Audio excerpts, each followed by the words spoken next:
Weather has arrived in South Bend. The rain has stopped. It's been pouring the last 24 hours. It remains cool and breezy. It is a perfect October night for football, and the atmosphere is incredible.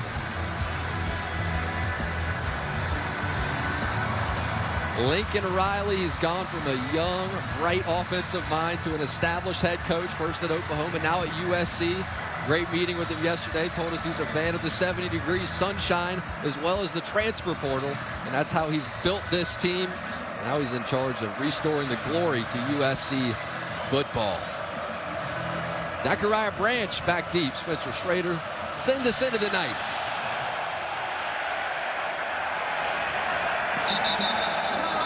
And anytime these colors get on the field together, a great night for college football. And here comes Caleb Williams, the biggest superstar right now in this game. Reigning Heisman Trophy winner. Those numbers, he's trying to run it back. He sure is. As good as he was last year, he's been even better this year. And, you know, we talked about it in the open, his instincts, how natural this game comes to him, just leaps out week in and week out.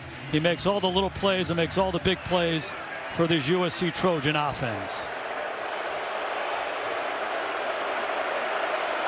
And Marshawn Lloyd starts at running back. Williams gives.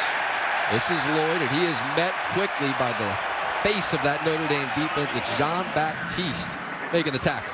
Yeah, one of the things we have to watch for with USC is they use a lot of different kinds of tempo. They go really fast sometimes they get on the ball. Lincoln Riley calls the play from the sidelines, and sometimes they go to normal pace. Be a good challenge for Notre Dame.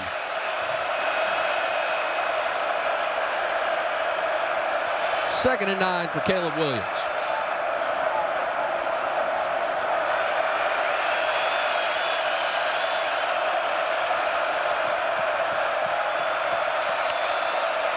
From the shotgun, Williams pressured, able to over toward the boundary. That was Jean-Baptiste one more time, forcing the pressure. And it is time now for the honor roll, brought to you by Nissan. A lot of talk about Caleb Williams, the quarterback. Marshawn Lloyd, 1-2 punch, provides a great running back option for USC. Brendan Rice, the favorite receiver outside. On the other side, Howard Cross playing well inside. J.D. Bertrand is the leader.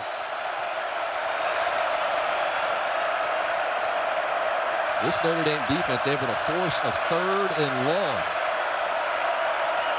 Empty it out for Williams. Caleb fires, and this pass is complete. It's Brendan Rice, and he is able to pick up that first down for USC. Al Golden, the defensive coordinator for Notre Dame, told us he's not going to rush 3. He's going to rush 4 and 5 all night long. They're not just going to let him sit back there. Important for the cover guys outside for Notre Dame to guard them in one-on-one situations. Didn't happen there. And it was a very slow start for Southern Cal offensively a week ago. Trying to start a little better this week as it is intercepted right down the middle of the defense. It's Watts, Xavier Watts with the pick, and he is still on his feet now as he takes this football down inside the 15. Looking for Lake McCree and well over his head. Hey, we talked about pressure in this guy. They needed to get after Caleb Williams. They were going to come after him, and this time it was Javonte Jean-Baptiste. You see him here on the right-hand side, getting in Caleb Williams' face. Caleb makes so many spontaneous plays. He feels the heat. He lays one up. He's too high with the throw, and Xavier Watts makes him pay. And defensive coordinator Al Golden told us the advantage that they have is the veterans in that secondary coming up big early. I love his approach. We're not just going to sit there and let them hang back in the pocket and make plays. We're going to come after them. We're going to take the fight to them. They did it, showing up early in this ball game. To the ground game, handed off.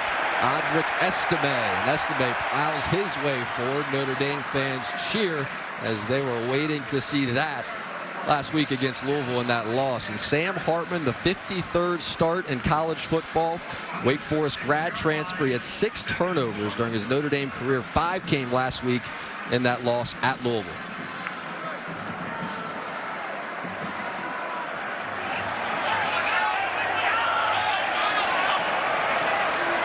Second and 4. Hartman gives Estime straight up the middle, and he rumbles ahead for just a couple. Yeah, you talked about the game last week, and Notre Dame's offensive line was dominated, and that affected how they could run the football, how Sam Hartman could throw the football outside. And clearly they want to come into this ball game. They want to control that line of scrimmage. They feel like they have a physical advantage. USC up front, there's a lot of movement, there's a lot of athleticism. Notre Dame feels like they're stronger. They've run on the first 2 downs. Third and short, an issue for Notre Dame offensively. Jabron Payne checks in at tailback. Hartman drops, fires, and this pass is caught. This is Payne, and Payne goes in for the Notre Dame touchdown.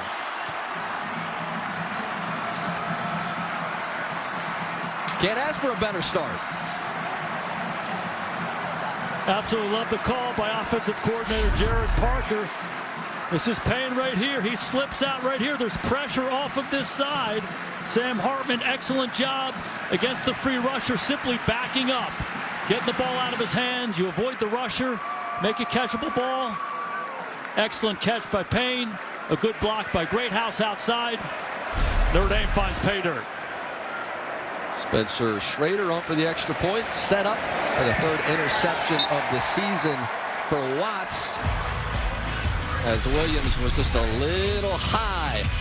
Drifting backwards, there is Watts, and sets up Hartman in this offense perfectly. And they knew exactly what to do with it.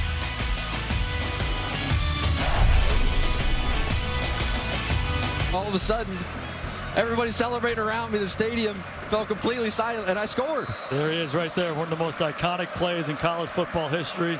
A young Pete Carroll running up and down that sideline. There it was. Spencer Schrader sent it deep to Zachariah Branch, and he is tremendously gifted as a return man, and this time swallowed up by the coverage of the Irish. And it is time now for the Progressive Game Flow. It is star-studded in the building tonight. Keyshawn Johnson, USC wide receiver. About Justin Tuck, always one of the favorites every time he comes back to campus. And speaking of one of the favorites, Brady Quinn, Notre Dame quarterback. The game just referenced Tim Brown and Bettis. Oh, there we go. Save the best for last. So cool. So one of the things that Caleb Williams has done so well is protect the football. He throws touchdowns, not picks, but to start this game tonight, just the opposite. A little high on that throw. Now Williams will just hand it off. This is Austin Jones, who had a huge game against Notre Dame last year. Offensively, last week for Arizona, punt, punt, punt. Caleb Williams fumbled. They're down 17 points. It was unfamiliar territory for the Trojans. Now Williams trying to get himself going in this throw. A little off the mark, but a penalty marker flies as Benjamin coverage.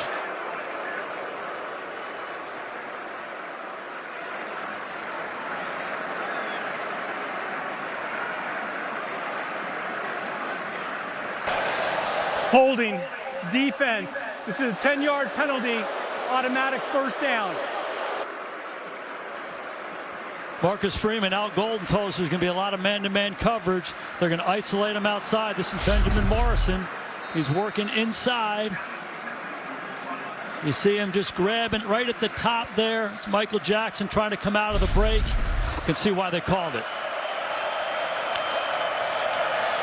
Williams going to keep it himself. Makes one move and heads over towards the boundary. Pick up positive yards before Watts makes the tackle for Notre Dame. What's so interesting about him as a runner is when he gets out in space, I mean, he makes these lateral jump cuts. He looks like he's a running back. It's not just, hey, he's a fast quarterback, he's a little bit elusive. He can make dynamic plays with his feet. So he obviously bothers you as a passer. You got to get in his face, but you also make sure you're disciplined in your run lanes because he can kill you when he's running the football.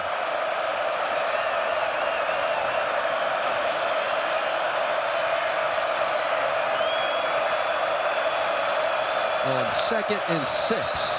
And penalty markers fly right there at the snap. Snap infraction, offense, number 57, 5-yard penalty, 2nd down.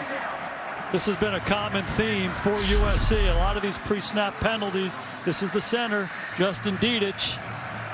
Notre Dame simply has to take advantage of them. They can get Caleb Williams in 2nd and long type situations. They have to take advantage of it and find a way to get off the field. Heavy backfield, and they hand this to Austin Jones, and he tries the right side of that offensive line, and it will be 3rd and long once again for this SC offense. SC is a nice 1-2 punch at running back. Marshawn Lloyd, and we'll see Austin Jones more in some passing type situations. He's a good space runner and a good protector.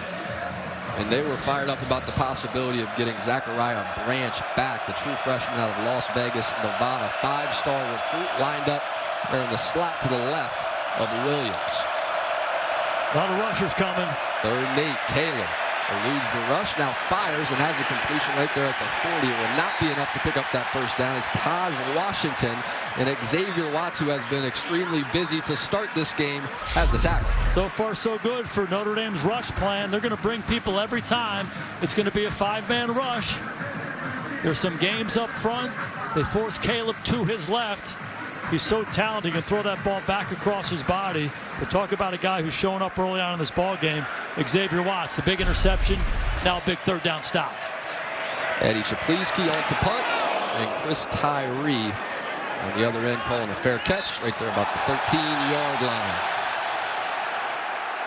Contact with Tyree. Crowd wants a penalty flag. There will be none. 7-zip, Notre Dame. Bend in full swing, the Thistleberry Farm Pumpkin Patch here at South Bend, less than 10 miles from campus. Now back onto the field comes Sam Hartman in this Irish offense that was set up so well by their defense for their first possession. Hand this football away. It is Audric Estime, who already looks much better than he did in the loss a week ago. If you're Marcus Freeman, 2 series into the game on either side of the ball, you got to feel pretty good about how your team is playing, controlling the line of scrimmage on offense and making some stops on defense. And that is Max Williams, who is shaken up. Really a key player, key leader, key voice for the Trojans defense.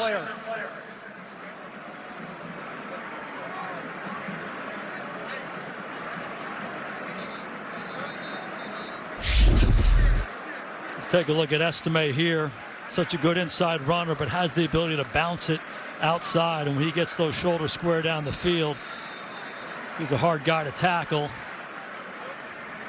And for those guys in the secondary, they just got to go low. Estime is 233 pounds. They go low, and Max Williams took the brunt of it.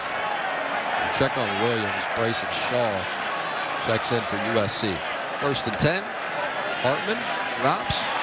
This is complete to Estime, who is working that sideline, lowers the shoulder on Jamil Muhammad over there and picks up additional yardage. You know, Estime is such a big part of this team, and last week against Louisville just could not get going in either the run game or the pass game. But he's one of those guys, like a lot of great runners, who take so much pressure off of everybody else.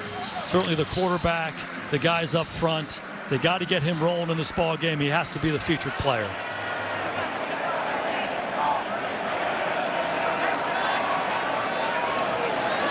Second and 6. Football goes right back to Estime, but he is met immediately right there at the line of scrimmage by this USC defense. Multiple defenders there, Davis and Alexander combined. You know, the challenge for Notre Dame up front is how athletic. This is Bear Alexander right here in the middle of your screen. They're so athletic up front, and Bear Alexander, good leverage there, the low man, and then he's able to shed Zeke Corral and just be in the hole and stop Estime. So they're active up front, they're athletic up front. A lot of guys on this defense who are transfers, had some success elsewhere. They're all coming together here at USC. 3rd and 5. Hartman drops, and this passes right over the middle. Big hit put on Rico Flores. That's Shaw that delivered the shot, and the pass falls incomplete.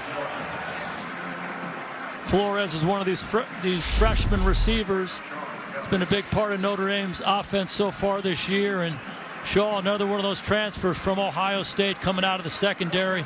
It's a good hit. It takes discipline to hit him between the 1 and the 7 and stay away from his head. A lot of traffic in there. This is Bryce McPherson on to punt. Not very deep. Branch steps up and calls a fair catch right there at the 32. So 7-0. Caleb Williams, see if you can get this SC offense going when we come back. Notre Dame Stadium on this beautiful Saturday night, and Notre Dame defensive coordinator Al Golden spoke so highly of Caleb Williams. He said, it's rare when the hype meets the reality. One of the few exceptions to that in sport. He's every bit as good as they make him out to be. So far tonight, he's been under pressure. He sure has, and it's a healthy respect for Caleb Williams. And Al told us that the plan they're going to put in place was similar to one he used when he was a member of the Cincinnati Bengals when they used to play against Patrick Mahomes. Williams on the roll. Now looking opposite. He's going to scramble and run. Now Williams crosses the 40. You see that ability, so patient back there, just waiting. That's Maris Leofau who's trying to run him down. Jack, for normal guys, when you struggle in the first couple series, you say, hey, let's get him a quick completion. For this guy, you just let him play. Let him drop back there. Let him see the rush. Let him feel the Holding. rush. And then make something happen. Number 5. It's a 10-yard penalty added to the end of the play. Automatic first down. And a late penalty came in there on Cam Hart, who has really been playing well for the Irish defensively. Hey, when the play's 10 seconds long, it's hard for those guys not to hold on the back end. So that's going to be the challenge for Notre Dame all night long, is when he extends the play, when they get into the scramble drill.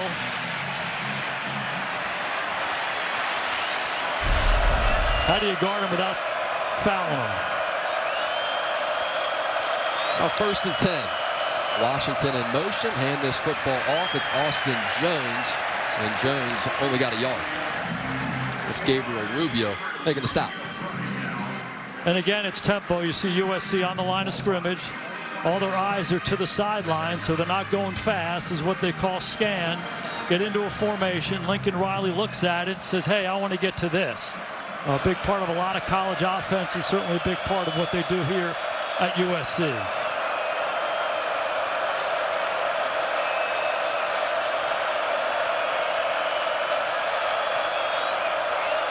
On 2nd and 9, bring McCree in motion. Williams. Clean drop. Has plenty of time. Now has a completion. Right over the ball. Picking up the first down is Singer. It's Dorian Singer making the grab and moving the sticks. Singer's outside on the right-hand side. He pushes up. He's about the 4th guy in the progression. Caleb was looking left. He looked in the middle. Worked his way all the way back to Singer. Quickly up on the ball, hand this football away. One more time, straight up the middle. And moving ahead for a pickup of 3 is Austin Jones. Sometimes you have an impression of Lincoln Riley and Caleb Williams, and you think they throw it all the time, but they really value being able to run the football. They work hard on getting into the right runs, both with their calls and with their checks at the line of scrimmage. They want to take pressure off of Caleb by being able to run the ball and being a balanced offense. Bring Marshawn Lloyd back into the game at running back. Williams looks left. Now moving back to his right. This is complete to Branch, one of the most athletic and electric players in college football. Zachariah Branch there as Henderson shoves him out. But they were hoping they would get him back. He's been a little bit banged up. Every time he touches the football, doesn't matter if it's a kick return, a punt return, a pass, he can take it the distance. Yeah, look at him. Return to punt for a touchdown, to kickoff for a touchdown. He's got a couple touchdown receptions. He's a freshman. And that's all they could talk about. With all the stars on this team, they were so excited to get him back. Easy to see why.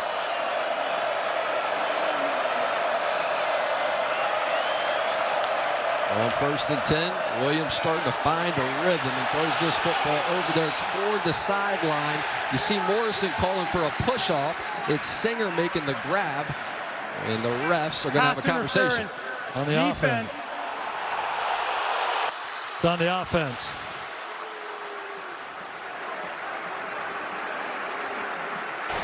Correction. Pass interference, offense, number 15. It's a 15-yard penalty from the previous spot. Replay, first down. Before that penalty marker was in the air, you saw Benjamin Morrison say, hang on, I got shoved. How do you see it? Yeah, it's an excellent call. Benjamin Morrison is a sophomore, one of the best cover corners in the country, and he's sticky. And he was sticky on Singer right there. Singer tried to create some separation. I think everybody in the building saw it.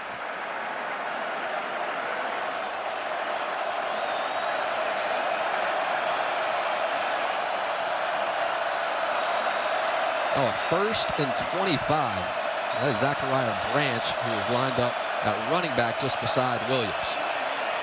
Fake it to him. Now Williams flips this ball out, complete to Jackson. He takes it inside the 30, and another penalty marker comes out.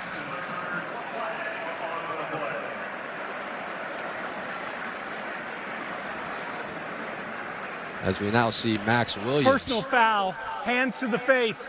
Defense, number 20. Half the distance to the goal, automatic first down.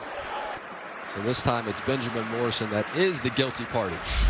Yeah, back-to-back penalties here. I don't think there's any doubt there. Benjamin Morrison gets his hands up in the face of Taj Washington, and he leaves it there. Not unlike a defensive lineman or an offensive lineman. And then interior line play. If it's there and you take it away, they'll let it go. But if you leave it there, they're going to call it. Good call by the officials. So trade penalties on either side. Now SC set up inside the 15. Williams swings this football out. It's Lloyd, and Lloyd trying to gain that edge, takes it down about the 12 or the 13-yard line there. Broke a tackle on the way. There's so many plays that Caleb Williams makes by extending them. He scrambles this way, he scrambles that way, but a big part of this offense too is simply getting the ball out of his hands quickly. Throw those bubble screens, throw those quick screens outside. Again, trying to spread the field and attack the defense a lot of different ways. 2nd and 9, and down here Caleb Williams' legs become such a threat as well. Saw that a week ago. Williams gives, and contact made, and then quickly drops. It's going to set up 3rd down. Al Golden, the defensive coordinator for Notre Dame, said yards don't equal points. He said this is a hard offense to stop. They can run it, they can throw it. The quarterback's dynamic. The key is when they get down in close, we got to keep them out of the end zone. Last year, one of the worst in college football in the red zone. This year, one of the best. Marked improvement. Is a big down right here. Spread it out on a 3rd and 6. We're going to motion Jones into the backfield. Pressure. Looks like all that heat. Williams flings this football out. It's caught and then immediately hit Jackson. He was stuck as soon as he caught it by Cam Hart, and Hart wouldn't let him go. Al Golden told us he was going to bring heat, and he's doing it time and time again. This is cover 0. There's nobody back there. All these blue shirts on the line of scrimmage. You got to get the ball out quickly, and then it's incumbent upon the outside guys to tackle. Cam Hart playing as well as anybody on this defense, both covering and tackling. A huge play right there. On comes Dennis Lynch. 25. And it's good. Just put on scholarship in September. And Dennis Lynch doing a job. 7-3. Notre Dame leads. Reba. So look in there at the Grotto. One of the stops for anybody as they come across the country. Stopped by earlier this weekend. Filled up with Irish as well as Trojans, making the trip across the country and paying a visit to the Grotto. Here is Dennis Lynch, send it deep. And a trio back deep for Notre Dame. From the 10, this is Ford, and now Ford makes a nice cut and takes it out across the 35. Let's welcome in Abid Fareed, who's working the USC sidelines. Yeah, Jack, earlier this quarter we saw senior safety Max Williams come off the field. He was putting no weight on his right leg. He spent about 7 minutes inside the tent. His fellow safety Bryson Shaw went in to check on him. He walked out, did Williams 7 minutes later without his helmet. Then he was assisted off the field, an emotional scene, tears running down his cheek. It appears unlikely that Williams will play again today. I would copy that. Max Williams, somebody that they said doesn't talk very often, but when he speaks, everybody on this defense, everybody on this team listens. Jeremiah Love checks in, give Love the football, and Love is met and dropped right there in the backfield. It's Tackett Curtis with a beautiful play. Jeremiah Love is the change of pace back for Notre Dame. They're trying to get him on the perimeter, and they're trying to pull these guards, but the penetration of this defensive line by USC does not let them get started. When you knock the pullers off, you disrupt the whole play. You see this USC defense sprinting to the ball. Tackett Curtis making the play. 2nd and 11. Hartman to the air and has a completion. This is Jordan Faison, who came on so strong, the freshman, the cross star, playing some football as well out of Fort Lauderdale, Florida. College debut last week, 15 snaps, 2 receptions, 48 yards, had that touchdown as well. He said, just doesn't bother him. This pressure, college football, big-time college football, he's ready for it as this first quarter winds down. There was his week at Louisville. What a great story. Faison, a lacrosse guy, been working scout team through training camp, and they got banged up at receiver. He started to show up in practice. They gave him a chance. Touchdown last week. Big pickup right there. Expect to see a lot more of Faison. They are fired up about his speed. Notre Dame, defense set him up. Touchdown paid it off. SC returns for a field goal. 7-3 game at the end of one. Is brought to you by Ford. 7-3 Notre Dame at the end of one. Get the takeaway. Offense does the job. Got to like the start if you're Notre Dame. Yeah, no doubt. The big takeaway by Watts, the interception sets the offense up. Offense runs the ball, a big 3rd down for the touchdown, so they got to feel good about the sudden change, taking advantage of it, and for the most part, just containing Caleb Williams. He's been efficient. He hasn't been incredible yet, so Notre Dame's got to be happy. Tough job to do. Both these head coaches in the chess match. And a 3rd down upcoming. It's here for the Irish. This has been a tricky down for them. Tried running the football against Louisville and struggled. Jeremiah Love into the backfield. Hartman complete to the outside with some space in front. This is Chris Tyree, the speedster, who takes it into SC territory and picks up that 1st down. Chris Tyree's in the slot on the right-hand side. There's pressure off of this side. He does an excellent job coming back to the football. Picks up the block by Evans, works back into it, and then gets north and south. Former running back, you saw it right there. Very comfortable on the catch, tucking it away and getting north and south. A huge pickup for the Irish early on in this ball game.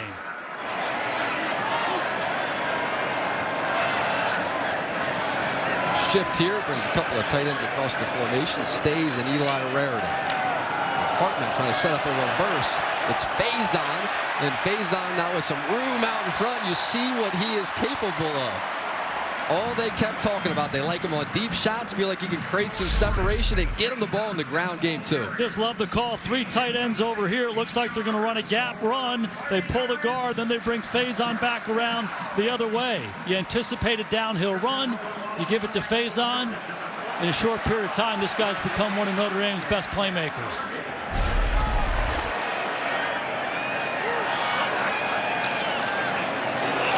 Hartman gives, and straight up the middle goes Jeremiah Love. So there's 5 running backs for Notre Dame. You got Estime, Payne, who already caught the touchdown, Price, Ford, and Jeremiah Love. And everybody has kept telling us that the NFL scouts, they come by the building, and who do they keep asking about? Jeremiah Love. What's this kid? What's he all about? They already want to know about him. He's a true freshman. The guy's got juice. Just watch the tape. You don't need to know a lot about football. He leaps off at his quickness, speed, and acceleration. Hartman drops, and this pass is batted up into the air there by Chris Tyree as he tried to grab it, and it falls incomplete. Good glimpse of Tyree on the quick screen. This time he's running an out route. It's actually a pretty good route, but these are the things that when you convert from running back to receiver, they're going to be new and different for you. So missed opportunity there. Now they find themselves in 3rd and 7. They're in field goal range right here, so important for Sam Hartman. He can't go backwards here. I would anticipate pressure by USC, trying to knock him out of field goal range. Sam has to know where his quick options are.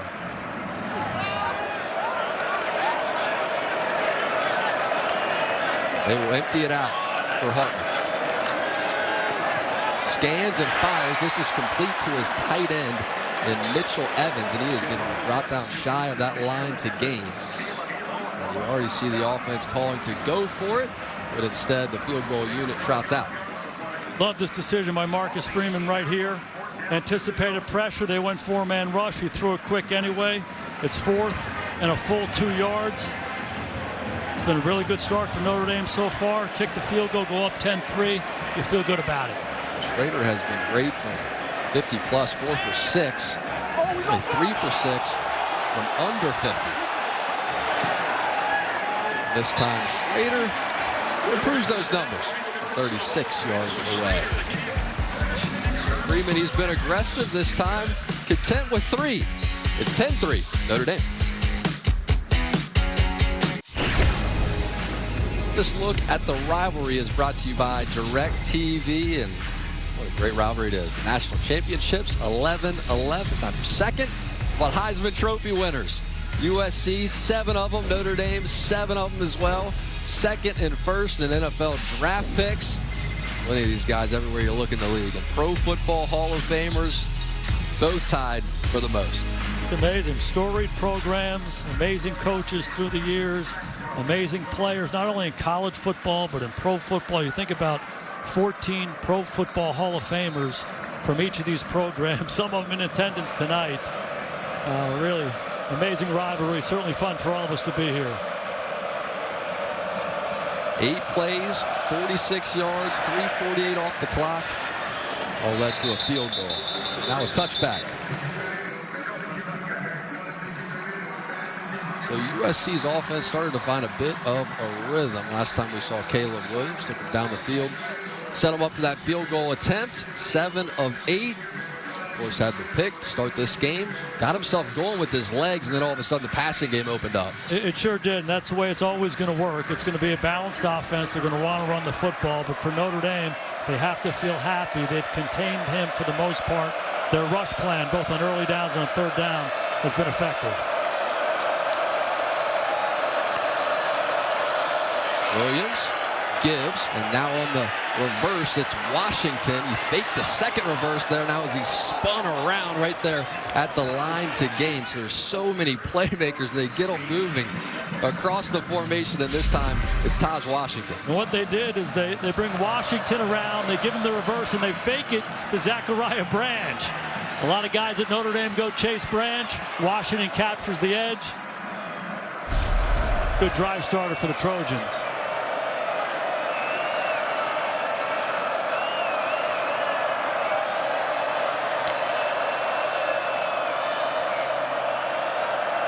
On 1st and 10, the scan look, checking over the sideline with Lincoln Riley has been the game plan.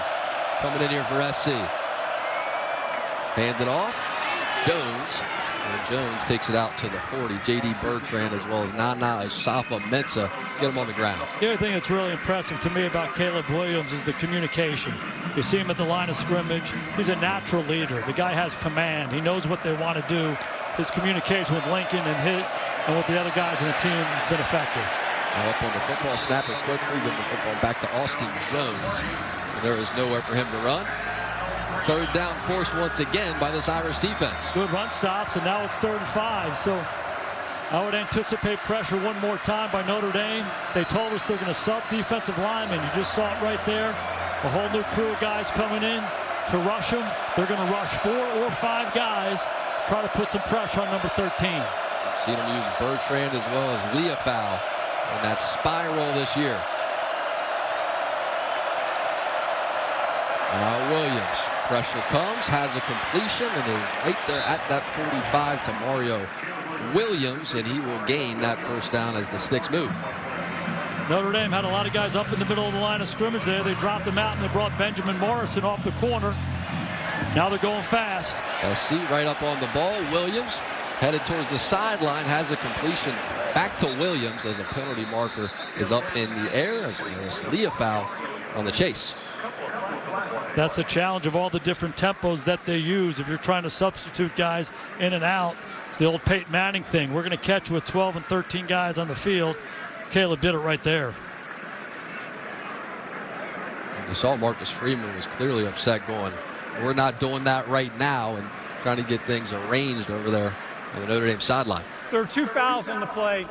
These fouls will offset, will replay first down. Ineligible receiver, offense number 78.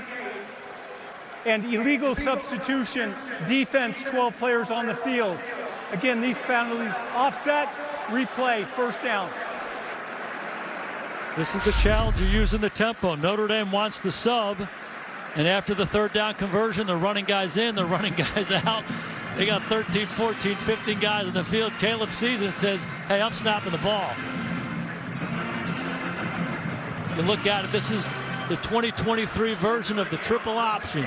You fake it inside, the quarterback comes out here, he's got a bubble, lineman gets caught running down the field. Now Williams, play action, and he is looking deep down the sideline. And rising for it is Brendan Rice, and he was drifted toward the boundary when he left his feet. That's Benjamin Morrison over there in coverage. Brendan Rice, Caleb Williams' favorite deep threat. He gets pushed too wide on the release. A little grab by Benjamin Morrison, but it becomes a trick shot when you get too close to that sidelines. One-on-one coverage. Morrison gets away with a tug. Big PBU by the Irish. It's Jerry's son, Brendan Rice, told us some great stories about studying his dad growing up and all the things he tried to learn from him. Now hand this football away. It's Lloyd, and Lloyd trying to gain that edge, and you see the speed that he has as he takes a big shot right there at the end of it. It's Watts that delivered the blow. You sure do see the speed.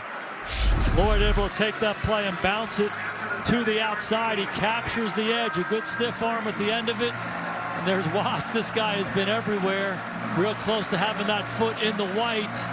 It's a good clean hit. It's a good stop. Another third down. It's 3rd and 3. Watch for the quarterback run here.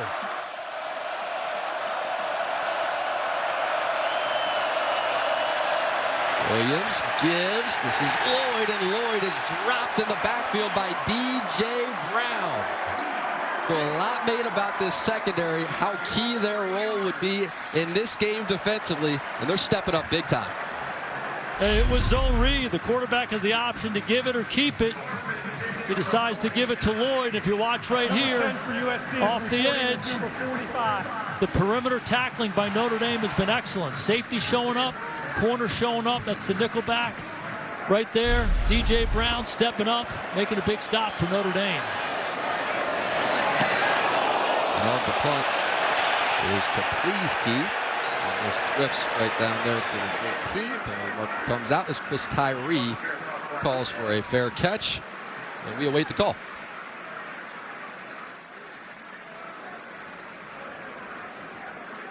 Penalty marker came out back where Chapliski hit that punt.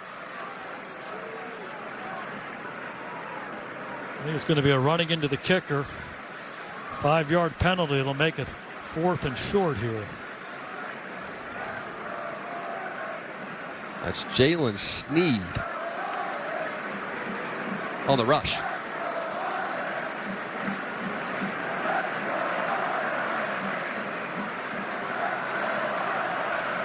Running into the kicker, receiving team number 3, 5-yard penalty, replay, 4th down. I think Lincoln's going to go for it.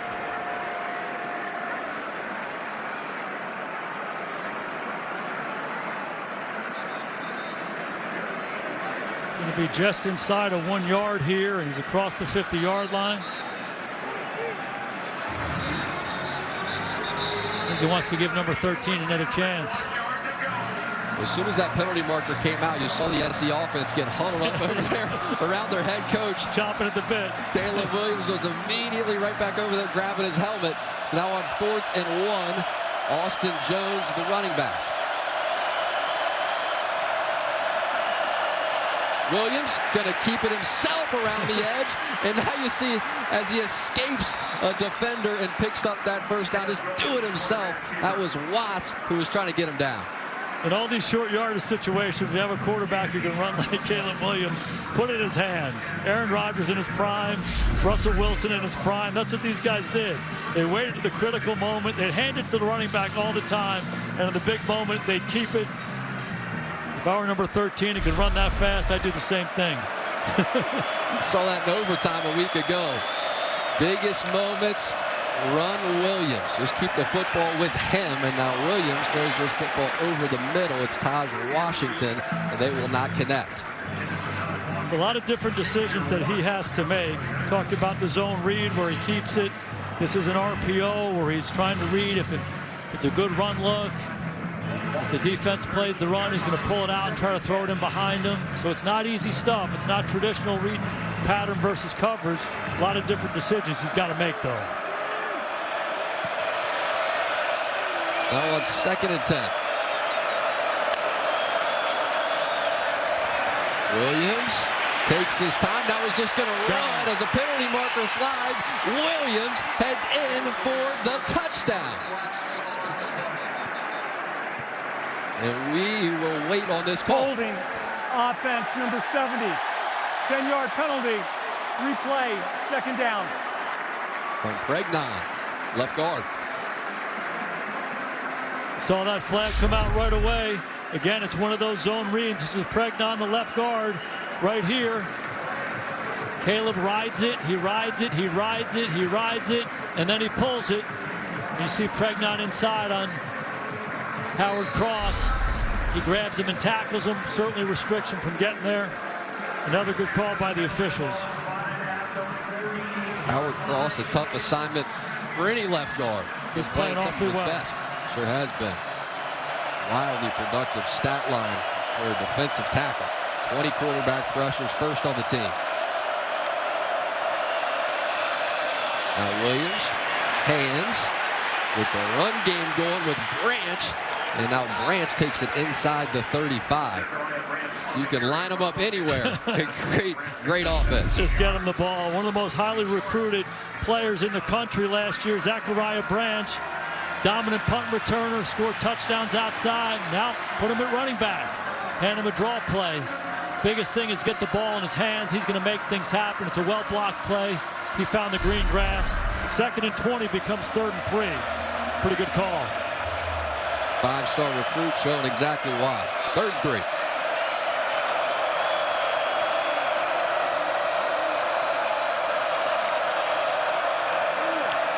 Williams hands this football off to Jones, and Jones is going to be tackled shy of that line to gain. It's J.D. Bertrand, the captain, who makes so many tackles for Notre Dame, coming up with a big one. And decision time here. Forget about the decision. They're leaving that offense out there. I don't think there's a decision here for Lincoln Riley. He's going to go for it. They're inside of 1 yard. They've been running the ball fairly effectively. They have the threat of Caleb Williams with the quarterback run. They can challenge a lot of different ways.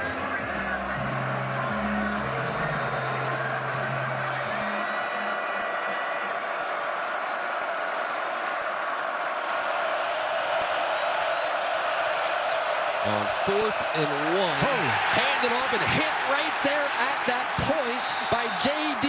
Bertrand and stopped immediately. Bertrand said no, cleanly into the backfield. He sure did. Bertrand saw it all the way. They go run inside. There's a hole. He shoots the gap. Another big stop for this Irish defense.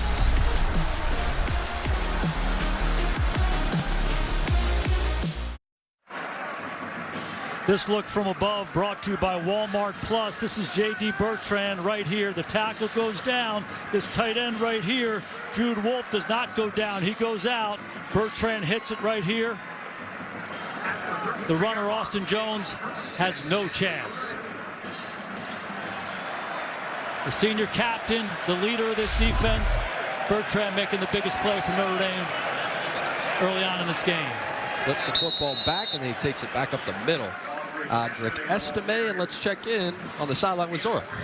Jack, J.D. Bertrand says the defense is hungry right now. He told me the unit can be so much better than what they have shown on tape, and they know they can be that deciding factor. This week, it is all about frustrating Caleb Williams. Bertrand said the emphasis is on countering Williams' finesse with their physicality, and we have seen all of that so far tonight. We sure have. Talk about an offense that averages over 50 points per game, led by Williams. And so far, it's been all Irish defense. Now Hartman firing deep, and this pass falls incomplete. He's looking for Jordan Faison, and coverage was great down the field by SC. That's Shaw as well as Bullock down there covering. Two freshman receivers in the ball game. Jaden Greathouse outside, and it's Faison inside. Sam Hartman saw the man-to-man coverage, tried to take a shot on the slot fade inside. Faison had a hard time getting off the coverage. Sets up a 3rd and 6.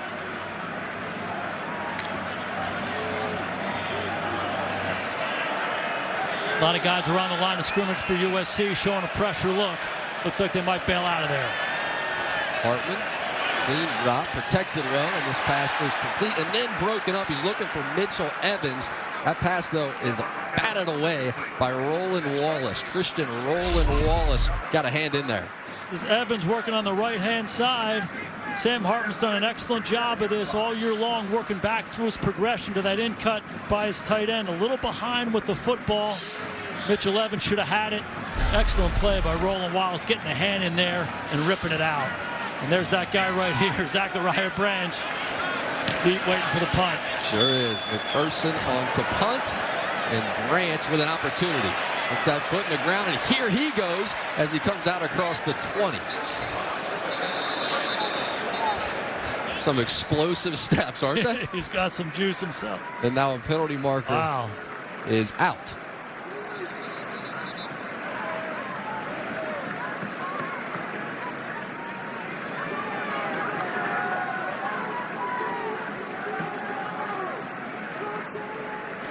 During the kick, holding receiving team number 24.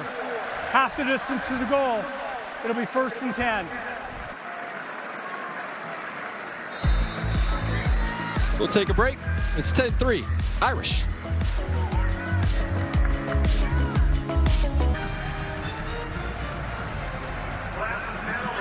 Caleb Williams trying to get the greatest, the best offense in college football in gear. And they are backed up after that penalty on the return.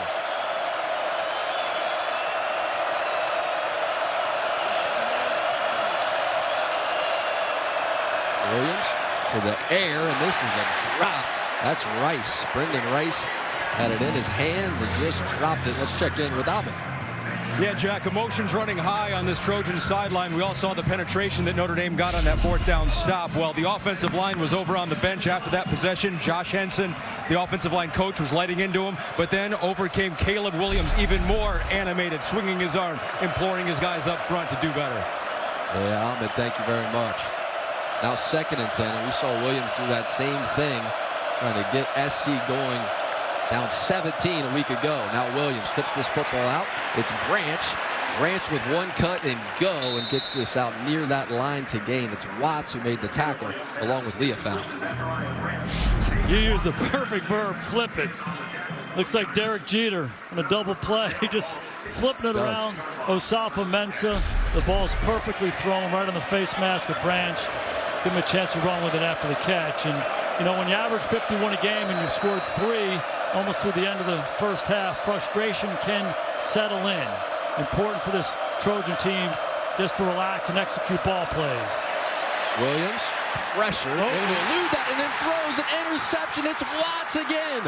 Now Watts trying to take it to the house as he takes a shot right there near the goal line, and they're going to mark him out at the 2. Xavier Watts is having a night. The ruling on the field is an interception. The defender's out of bounds inside the 1-yard line. Notre Dame's rush plan showing up one more time. There were people all around Caleb Williams, who tries to climb up into the pocket, Pressure off the side by Morrison. Linebackers inside. He tries to jump and throw. Xavier Watts is doing an incredible job. Ball gets tipped at the line. Watts, his vision on the quarterback. Playing downhill. Second huge play of the ball game. Notre Dame knocking on the door one more time. And give credit to Gabriel Rubio there. Getting his paws up. First and goal. Heavy formation for Notre Dame. Hand the football straight up the middle. Touchdown, Audric Estime.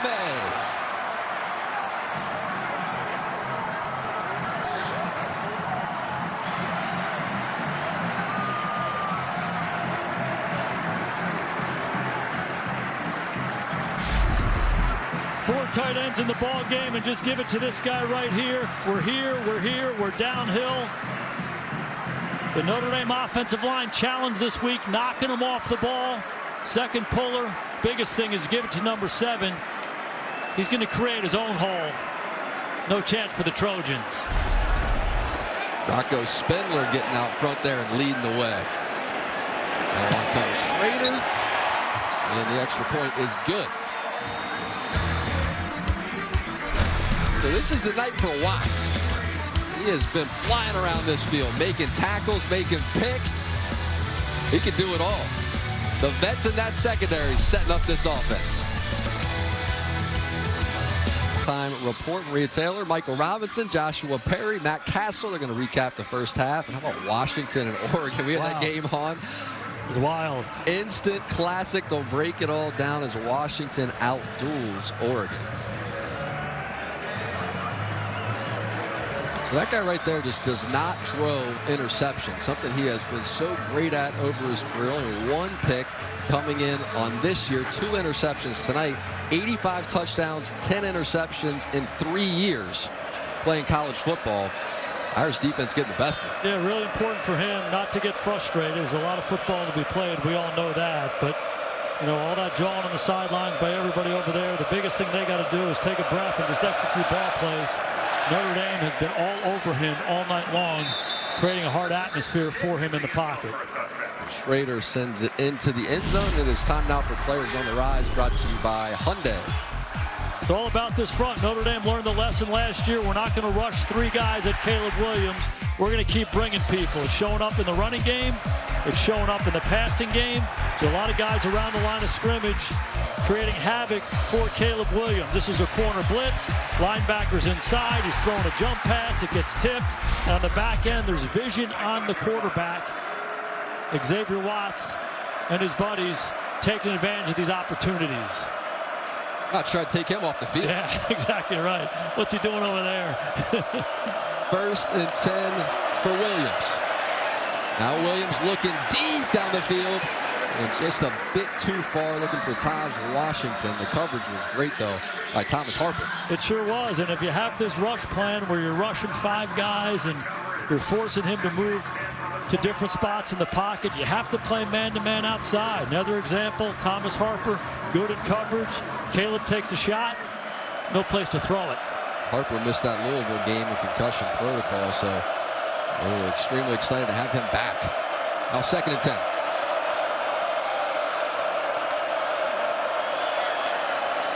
Williams fires outside, has a completion here to Mario Williams. And covering for Notre Dame is Clarence Lewis.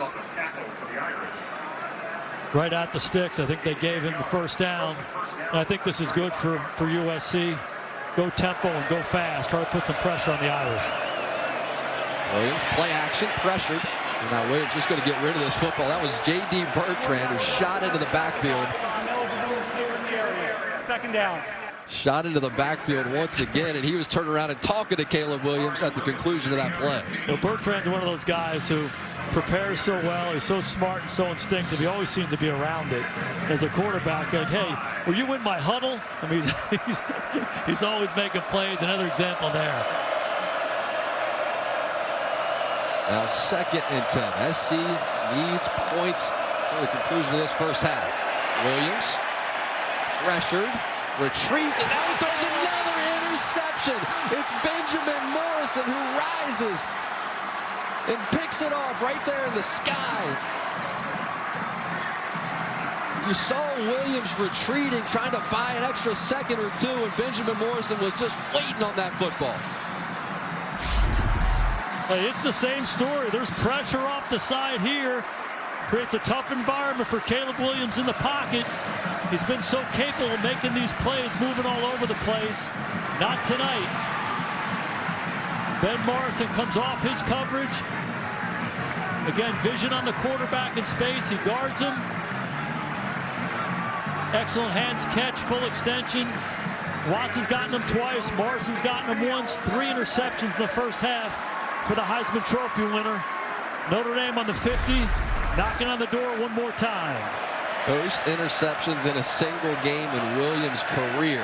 Now back on the field comes Hartman. Hartman has a completion. It's Rico Flores working the sideline, and that's Shaw that shoved him out of bounds. Great vision by Sam Hartman, seeing the corner come off. There's a big hole up that sideline. Corner comes off. Rico runs by him. Before that safety, Bryson Shaw can get over. Sam Hartman's on time and on the money. Notre Dame is rolling. And USC's trying to figure out what's going on. This USC defense has been put in some very difficult positions after these interceptions. Flores in motion. Hartman. Now Hartman's just going to take off and run. He has some athleticism himself, and he will pick up that first down with his legs. You know, we asked Sam Hartman yesterday in our visit, hey, you know, Caleb Williams gets so much attention. How do you prevent yourself from kind of making it a competition between the two quarterbacks? And he said, you know, I've been at this for a while now, and I've played against some great quarterbacks, so I know it's me against this USC defense. But there's a little part of him, the competitive side of him, that says, hey, I can run it a little bit here too. You saw it right there. Better believe it. 1st and 10. Here's Estime, and Estime tries right up the gut, and he's going to be stopped. Positive yardage, though. Continue to move that pile forward. Boy, Tellini made the tackle. Really like how Jared Parker, the OC for Notre Dame, has mixed things up. At the end of the day, Notre Dame should have a physical advantage up front. They should be able to do what they did right there, run the ball in the middle. But they have to give their guys a chance. Get to some space plays. Throw the ball a little bit on first down, and then come back to the running game. Done a good job mixing it and starting with the pass.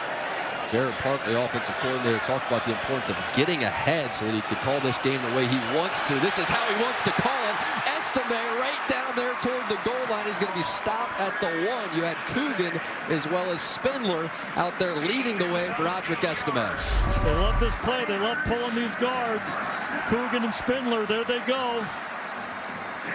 Watch Coogan here leading up in the hole, pushing the linebacker by, and one more time, it's a stretch and a cut by Audric Estime, and big number 7 square running downhill. He's hard to stop. Timeout, USC. I'll bet you $1, Jack, to hand it to him right here on this first down play. Feels too easy. Yeah. I think SC wants to just take a second here. Let's go to the sideline, check in with Zora. Hall of Fame running back and Notre Dame great Jerome Bettis was beaming with joy as I asked him about Audric Estime pregame. He said Estime is reminding people of the old school Notre Dame offenses. Bettis told me every time Estime does something, he has a huge smile on his face because he would make the same reads he sees Estime making. When I asked Bettis if he's okay with some people calling Estime baby bus, he said absolutely. The way he's playing tonight, I'm sure he is. Yeah, what a compliment that is. And among the best rushers in the country over the last couple years, and this is where he's at his best. He's such a good low red zone runner, such a good short yardage runner, and I don't think there's any doubt that Sam Hartman is going to turn around and hand him the football. Got 4 tight ends in the ball game. We're going to try to hammer SC right here. Straight up the gut, Estime walks in for the Notre Dame touchdown.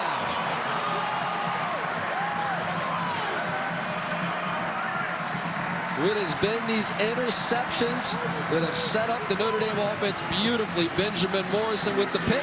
Estime with the score. 3 interceptions, 2 of them got him down in the low red zone. This one at midfield. It was a throw by Hartman, a run by Hartman, and then the running of this guy right here, Audric Estime. And watch this Notre Dame offensive line. Maligned after the game last week. They've accepted the challenge, and they're winning up front all day long. Spencer Schrader on for the extra point, and that is good. And we will be back in 30 seconds. Well, the question coming into this game was, is Notre Dame wounded? How wounded are they? I think they're mad. I think they were mad. And we talked to them yesterday. You could sense that. They have had Williams under pressure since the very beginning of this game. And the offense having no issue doing exactly what they want, hammering the football. One of the real challenging things about college football is if you get your second loss early on, for a team like Notre Dame, people say, hey, you're out of the playoff race. You can't make it now. So in some ways, it's so deflating. And it was a big challenge for Marcus Freeman and his staff to make sure this team had cleaned the slate, forget what's happened in the past, and look forward to the challenge of Saturday night. They practiced well. They're certainly off to a great start. They don't look wounded at all. And Schrader with the low liner there that finds its way in for a touchback.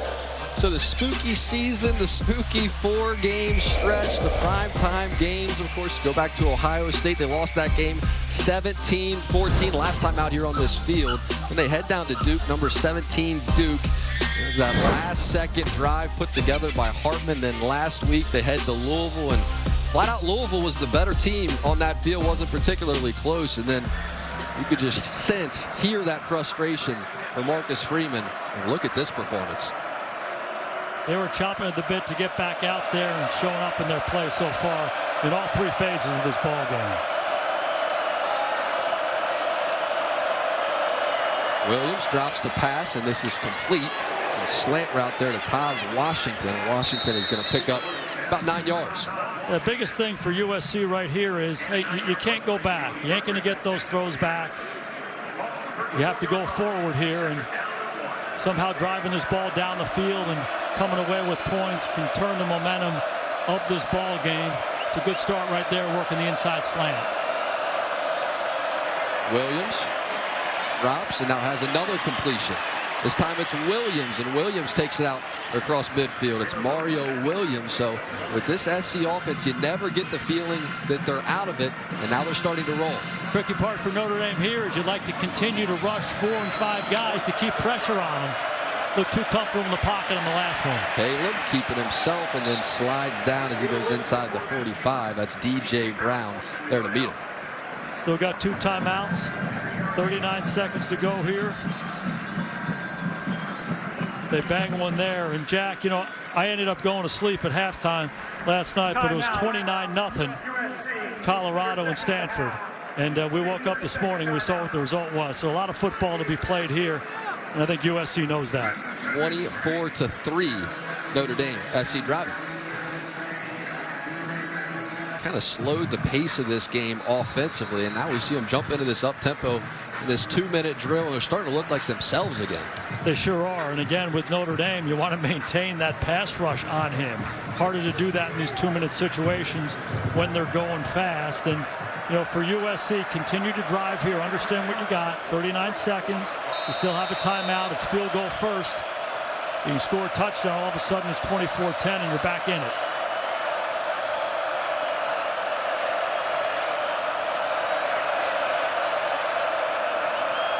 On 2nd and 7.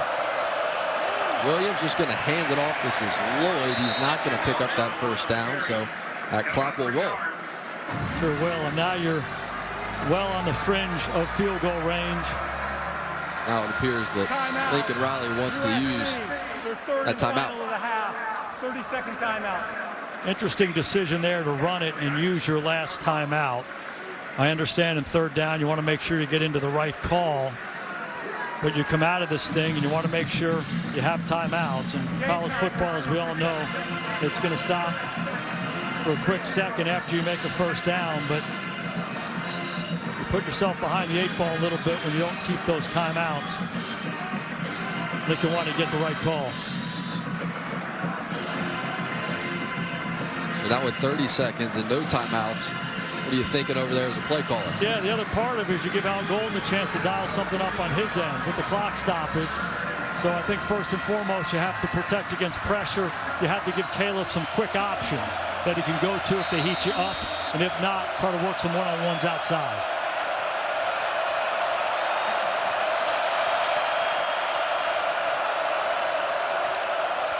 There's the pressure. Scans, fires, and this pass is caught. It's Taj Washington, and Washington will pick up that first down as he takes it down to the 25, so the clock will pause momentarily as they reset the sticks. Notre Dame heated him up. The quick answer was inside of the slot.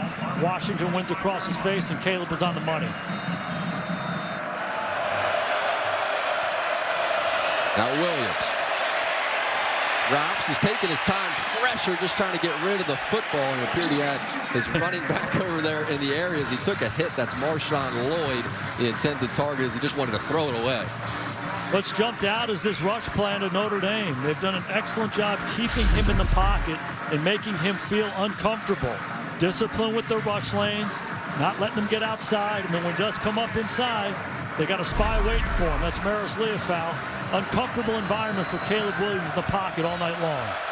14 seconds, no timeouts here. You're in field goal range. See if Williams wants a shot toward the end zone. Vertical routes, Williams' head, ball comes out. Lost the football.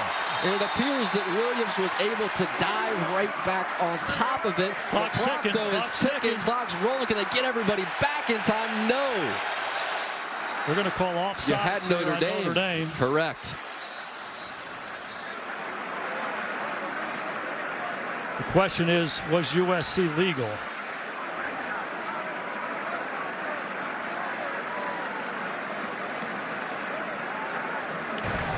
There's no foul on the play. Notre Dame, timeout. Wow. Their first of the half. Wow, that's a remarkable timeout right there by Marcus Freeman. A lot of people have been talking about some of the game management decisions that he's made. That was a tremendous timeout. He saw his guys offsides in that situation. Easy to get caught up watching the game right there. He turns, bangs the timeout.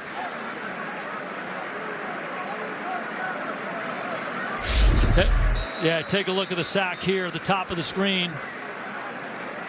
They've done a really good job keeping him in the pocket. Rush lane discipline. There's Leofau. Boubacar Traore. Then coming off the edge is Traore, and he just keeps coming. He knocks that thing out.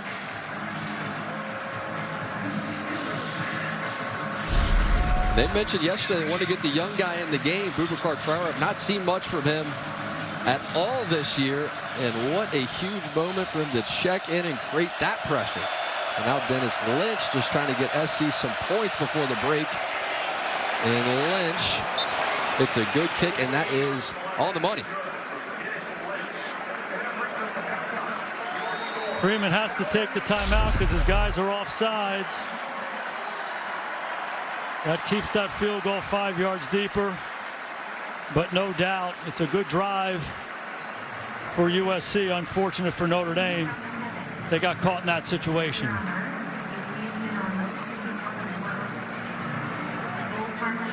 And you saw how frustrated Marcus Freeman was over there on the sideline. It continues as he watches that field goal fly. We've been talking about putting the bad stuff behind you all day long for USC. Marcus has to do that with Notre Dame. If you asked him at halftime, feel good about 24-6, I think he'd take it. Let's head down to Zora. Coach, making Caleb Williams uncomfortable was a focus for you all. How did that go in the first half? I think our defense is doing a really good job of switching up coverages. Our guys up front are getting pressure on him, and we're able to capitalize on those balls that are coming to us. You know, it's not an easy thing to do, but we got to continue to keep pressing and being aggressive. You avoid a penalty. What did you see before calling that timeout? Well, I mean, we got to grow up. Like, we got to understand situational football, and I love the emotion and the passion, but you're going to get a penalty because we're too busy celebrating instead of getting ready for the next play, and that's always one play, one life, man. We can't worry about the last play and celebrate and get lined up, and it costs us 3 points, but we got to be better as coaches and our players too. Thanks, Coach. Thank you. All right, Zora, Coach, thank you very much. So clearly frustrated, but he will go in with a halftime lead of 24-6. Should help calm him down. All Notre Dame in this first half.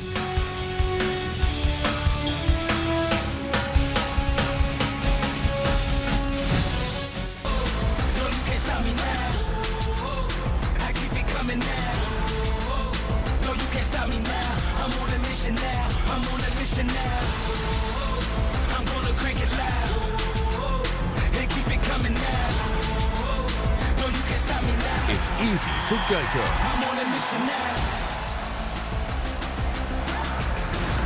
It's time now for the Bulletin, brought to you by Genesis. 24-6. Notre Dame 18-point lead at the break. Well, the numbers over there for Williams. 3 interceptions, first career game with 3 picks, and Hartman hasn't had to do too much. He's been leaning on that ground game, did throw that touchdown pass. First half this season, 29 points per game. Tonight, 6, season low for SC. The Notre Dame defense, 3 interceptions in that first half. Last game with 3 picks and a half. 2019 against New Mexico. And you think about Watts, 2 picks tonight, giving him 4 on the year. Benjamin Morrison, interception to his name, 8th of his terrific career.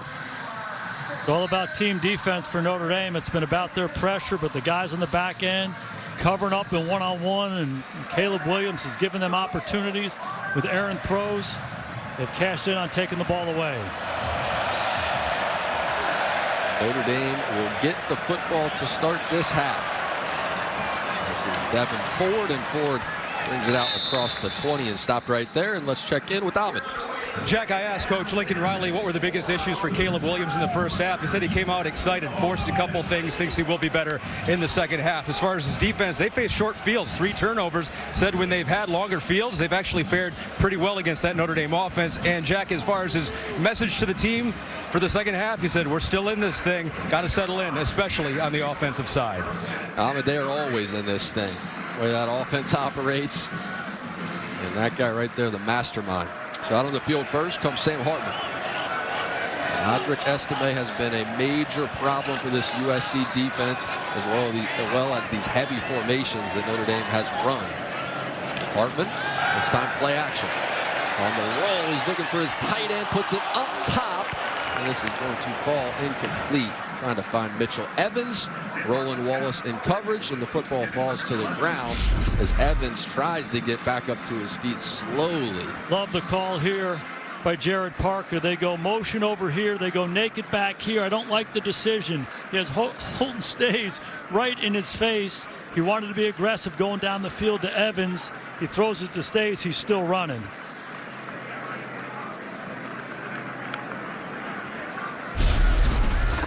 It looked like Evans hit that ground hard as he was trying to gather the football. Evans has been such a big part of the passing game for Notre Dame, so we certainly hope he's okay. Go back to the end of that first half, Jack. You know, Marcus Freeman calls a timeout because there's a sack right at the end of the half, and Caleb Williams smartly gets up on the ball and is going to snap it quickly. But if you see, there's 3 Notre Dame defensive players celebrating. And so obviously they're going to get an offsides there. Ends up being a 48-yard field goal. Freeman calls a timeout to make sure they don't get the offsides and get 5 yards closer. He's certainly frustrated. He talks about it all the time. One play, one life. Get to the next play. Give Caleb Williams credit for getting that ball snapped, but not smart by this Notre Dame defensive line. The celebration allowed USC to manage a field goal. It's good to see Evans walk off the field under his own power, but yeah, Freeman's statement resonated that we need to grow up, said that to Zora headed into halftime. So now 2nd and 10 without Evans, who has been their top target in the pass game. And Holden Stays into the game at tight end and flipped this football to Stays for a short game. No doubt that Jared Park is going to try to stay aggressive here. He understands who's playing quarterback on the other side, so they're not going to sit on this lead. They come out with the movement, the bootleg pass on 1st down. They throw it again on 2nd down. Now they find themselves in a 3rd and 7 situation. I think it's a pressure down for USC on defense. Try to force Sam Hartman to get the ball out of his hands quickly and rally and tackle. There's a lot of guys up there in the middle of the line of scrimmage. Big time opportunity for this SC defense. 3rd and 7. Hartman firing, and this pass falls incomplete, trying to find Holden Stays, and straight through his hands it went. 3rd and 7, traditionally a pressure down for most defensive coordinators. It's pressure over here. He has Stays running up and running out. It's single coverage. He's got the right call. The ball is just high. This is a makeable play. It's a good decision. It's a good route. Throw and catch. Turn upfield, you make a 1st down, you stay on the field. Bryce McPherson send this punt deep. Zachariah Branch. Branch retreats with an opportunity. Dropped the football, though. Branch lost it. Now trying to just get back on top of it. Recovery was not exactly clean, and then all of a sudden everybody comes in. They are going to say that Branch was able to recover that after he muffed it. And he did. He's such a dynamic player. He's one of those guys that is always trying to make a play, and just didn't look like he looked the ball all the way in. He started to make his move before he got there. Didn't square up on the ball. Once you catch it outside your frame, it's going to be that much more challenging, but certainly aware enough and athletic enough to cover it up. USC dodged a bullet there.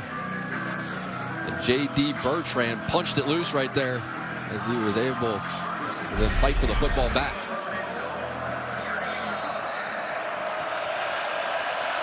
First and 10 for Caleb Williams. Marshawn Lloyd begins the half at running back.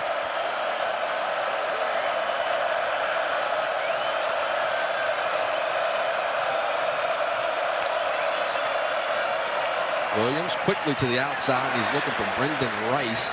A little high, and Rice unable to gather it.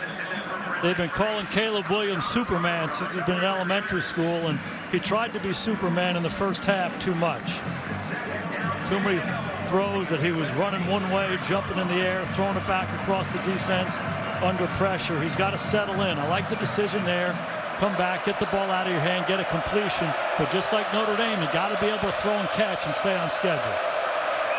12 dropbacks under pressure and 3 picks under pressure tonight. Flip this to the outside. This is Williams, and he is stopped for a loss by Benjamin Morrison. Already has the pick. Now he's there making the play behind the line. One more time. Excellent perimeter tackling outside by the corners of Notre Dame. Benjamin Morrison is a really good cover guy, showing that he's a complete player. Textbook tackle.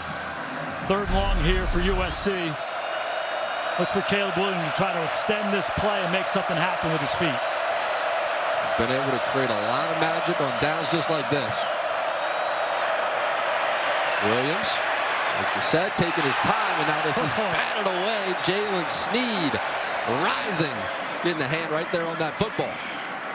Jalen Sneed, one of the most athletic players on Notre Dame's roster, and his role in this game is to spy Caleb Williams. That rush plan has been really good. He's spying him. He's keeping his eyes on him. Caleb tries to drop the ball down to his running back, Marshawn Lloyd. Excellent awareness by Sneed to knock it down. Kapleski on the punt. Now Tyree with an opportunity, and Tyree just brings it across the 25. But you mentioned Jalen Sneed, Mr. Football, South Carolina youngster, and the youngster stepping up. 24-6 Irish. Tomorrow on Sunday Night Football, Josh Allen and the Bills welcome the New York Giants to Buffalo. Football Night in America kicks things off 7 p.m. Eastern Time, NBC and Peacock. I think I like the Bills in that game. Yeah, that will not be an easy one for the G-men. Going up to Orchard Park. Josh Allen on the boys. A lot of injuries for those G-men. Well, Notre Dame running the football against Louisville. 44 rush yards. Couldn't create any movement in that game. Tonight, 70 rush yards, a couple of touchdowns have been set up with these short fields. And they have just been bullying the Trojans off the line. Hasn't only been the run game. We haven't heard much from the USC pass rush. throughout this game so far. Now Hartman to Faison, and Faison makes one man miss, and then he's going to pick up a yard. So Faison is a guy that was killing the first team defense on the scout team. So he's running routes, he's beating all the ones. They're going, why don't we just put him in the game? Yeah, many players have been discovered on scout team through the years, and Jordan Faison's the next one. And we talked about it earlier. Lacrosse player was on lacrosse scholarship. Was a walk-on football player. They got banged up and they put him in, and he's really shown up here the last couple of weeks. Handed away. This is Love. SC defense starting to stop that run. Faison, the lacrosse star. Go down there to Fort Lauderdale, Florida. This is what he's able to do. Shows him a leg and pulls it away. The guy's got some moves, and we're seeing it. And they talked about how fast he is, as fast as any of the receivers they have on Notre Dame's roster. A very good route runner for a young guy, and just has some playmaking ability. Find ourselves here in a 3rd and 6 right now for Notre Dame. We got some big people in the game. They start tight, now they spread it out. Hartman scanning. And fires this football into the flat. It's Ford, and Ford is trying to get loose. That's Bullock, Kalen Bullock, superstar on the back end for SC, who made the tackle. Notre Dame had what they wanted. They shift and move, and then they take the back right here, Ford, and they run him into the flat. And watch this guy right here. Maybe the most dynamic player on USC's defense, Kalen Bullock. And if he doesn't make this tackle, that ball's going to go a long, long way. And it's not an easy tackle. It's textbook. He's right on the near hip. And he gets the back down. McPherson, low punt, was rolling toward Branch, and this time he picks it up cleanly. And Branch, can he gain that edge? There's room out in front. Now Branch takes it out across the 40. Every time he touches the football, look out. You could see the wall building, Jack. He almost got there. Irish on top. By Allstate, you're in good hands. And by the Xfinity 10G network, made for streaming live sports. And by Jersey Mike Subs, be a sub above. Heisman Trophy winners, both USC and Notre Dame. 7 Heisman Trophy winners. And the last one for the Irish Tim Brown, 1987. How about the reigning Heisman Trophy winner in Williams? Can he get this SC offense moving? Some of the great names in the history of college football right there. And Caleb Williams is next. What a challenge he has ahead of him. Somehow he's got to put what's happened up to this point behind him, settle in and start executing some plays. Let's see if he can do it. Caleb Williams from an empty look. Takes his time and now has a completion. Penalty marker is in the air as this pass is caught by Taj Washington. I think they're going to get USC on a rub route inside to free up Washington. Pass interference, offense number 4. 15-yard penalty from the previous spot. Replay, first down. Age-old question, is it a rub, is it a pick? How'd you see it was it? a pick. Protection was really clean. Okay, this is 4 right here. He works up and he just rides a shield. And you see Washington come open late. Caleb's poised in the pocket. He lets the whole thing unfold. And the ideal rub is to rub your guy into their guy. It's not to block him right there like Mario Williams did. Refs have been on it all night long. Play football down the street from Hollywood. You got to act a little better. Yeah. They're picking basketball right there. So now backed up.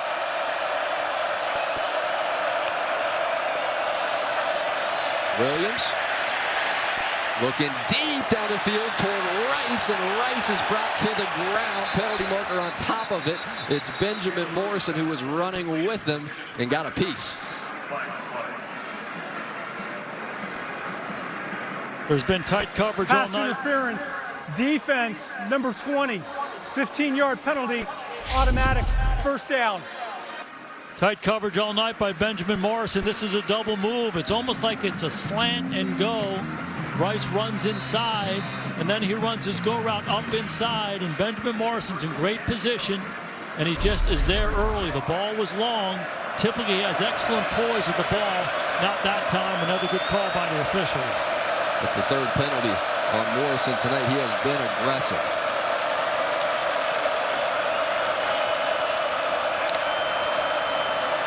Williams, handoff. Now they're trying to set up a reverse. This is Branch. Now Branch is going to make some space for himself and just fight to try to get back to that line of scrimmage. It's Watts who ran him down.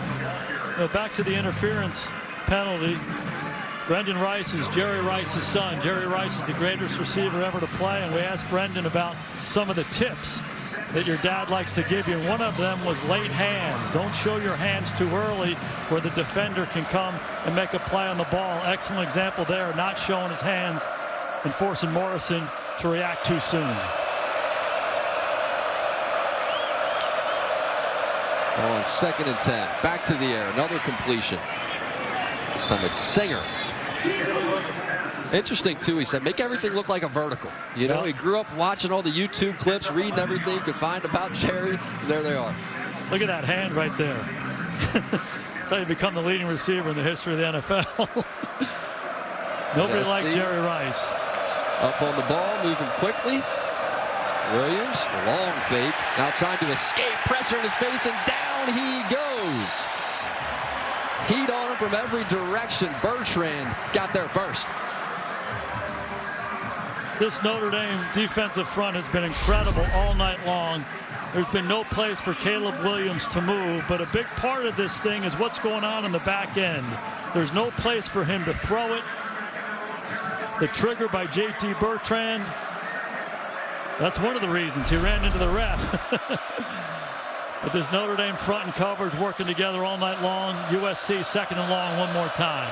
Bertrand has been everywhere. Now Williams looking straight down the middle of the defense and has a completion to McCree. It's Lake McCree. And a beautiful little touch pass there by Caleb Williams. Number 2 of the defense has to leave the game for one play. His helmet came off. Certainly the best play for USC on offense all game long. It's play action. Bertrand gets caught up inside playing the run. Caleb with a nice touch throw over the top of the 2nd level of the defense for a big gain in the 1st down. DJ Brown lost his lid. Now here comes Williams. Keeping himself and just gives himself up there as he slides down. It's about the 30. That's Watts. He was on top of him. Coaches say it so many different ways. Marcus Freeman talks about one play, one life. Go to the next play. Keep playing. Whatever you want to use. It's a 60-minute game. It's coach speaking. It's the cliche, but it's real. And for USC, as bad as it's been, you're driving the ball right now. The score touchdown here is 24-13 with a lot of ball to be played. So we keep banging away. Give USC credit. They're trying to turn this momentum around. Williams going to run the option and just pitch this thing away. It's Marshawn Lloyd who has all kinds of speed. Now he shows up a burst and goes in for the SC touchdown. Just as you mentioned, here come the Trojans. Hey, and this was an issue for Notre Dame last week against Louisville. This old school quarterback option from the gun. He's going to read this guy right here. Tackle goes down. They loop. Bertrand gets caught inside. You flip the ball to Lloyd. We talked about his quickness, acceleration, and burst. Excellent decision by Caleb to spit it out wide. Blocking downfield by the receivers was big time. USC's back in this. Dennis Lynch talking Lloyd. He gets into that secondary as fast as any running back you will find in this country. Get him the ball and watch him go. USC trying to get themselves back in this game. Host tonight, 11:30 Eastern, 8:30 Pacific, NBC and Peacock. There they are, getting ready. With Pete Davidson pretending to work there. Good to have him back. Can't wait to see Ice Spice in action. Oh yeah, we were bumping some Ice Spice. Went over to the stadium today, weren't we? There were. Got them rolling. Well, that drive from SC, 6 plays, 57 yards, 3 minutes, 33 seconds, then the 31-yard touchdown from Lloyd. Opportunity for a return here. It's Ford, and Ford crosses the 25, breaks the tackle out across the 30. He will go. And let's check in with Zora. Tight end Mitchell Evans went down on that last Notre Dame drive. He walked off the field on his own, headed into the medical tent. He was in there for about 10 minutes. He came out to play some catch with quarterback Sam Hartman, got a feel for the football again, and you see him seeing him take the field once again. Well, that is big for this Irish offense. 2 straight 3-and-outs to open up the second half for Notre Dame. And Hartman, talking to him yesterday, he called Evans the #1 pass catcher, the #1 target in this offense. You know, he's happy to see him back out there. There's Evans in motion. Hand it off to Estime. Now Estime will find a little room there. Positive yardage moving forward and pick up 7 before Shaw made the tackle. This last handful of games, last few games, targeting Evans, that's where they found success. Yeah, he's been their go-to guy, their best receiver, the most reliable receiver. Notre Dame wants to win this ball game. The biggest thing is continuing to get Audric Estime going. And they have to do it by running the ball in the middle of the defense, but they have to make the makeable throws in the game, not put so much pressure on this inside run. Hartman back to Estime, and Estime is carrying multiple defenders forward, and he will pick up that first down. This is the key for Notre Dame. This is the way they can bleed the clock.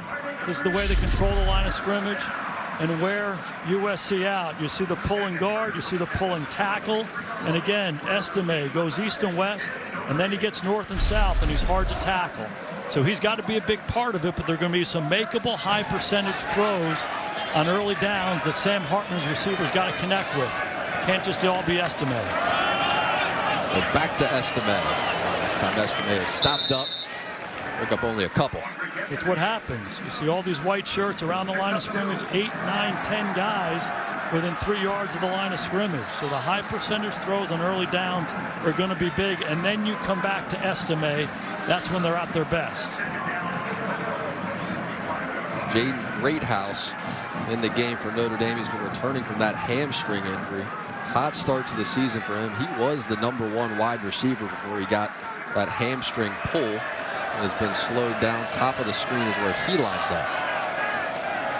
Hartman patiently complete to his tight end. It's Evans, and Evans navigating that SC defense and moving the sticks. It's the very thing I'm talking about right there. Throw it to your reliable guys. He lines up on the right and just runs a little drag route. It's zone. He shows his numbers to Sam Hartman. The protection's clean. Catches and gets north and south and gets the first down. Now you can come back to Estime. But the high percentage passing game, the mix of Estime, and then at some point you take a shot down the field. That's how they're going to move and score points and ultimately win this game. Pistol formation for Notre Dame. Merriweather in motion. Hand the football to Audric Estime. Lucky just to get back to that line of scrimmage. They continue to crowd the line of scrimmage, and you know there's a lot of scrutiny of this USC defense.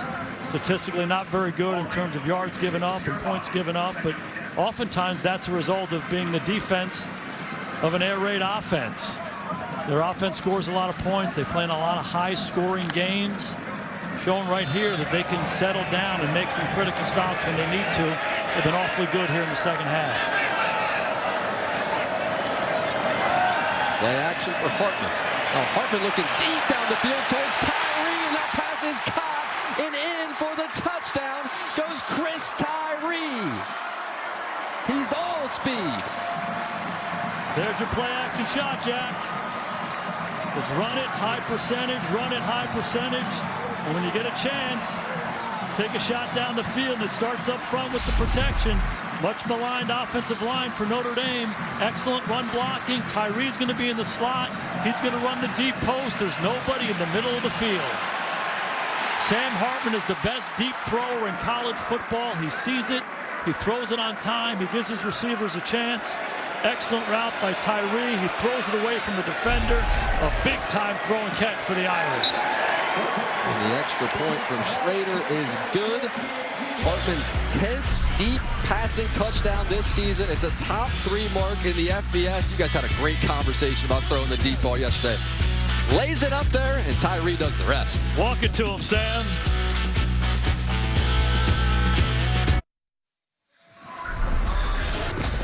Time now for a look from above, brought to you by Walmart Plus. I want you to look at this guy right here. When this number 3 receiver, the inside-most receiver, goes vertically, it's going to be man-to-man. That frees up Chris Tyree to run the post with no help in the middle of the field. This guy right here, Sam Hartman, sees these things. They go play action to Estime. Once he sees that safety grab the out route, he knows he has Tyree.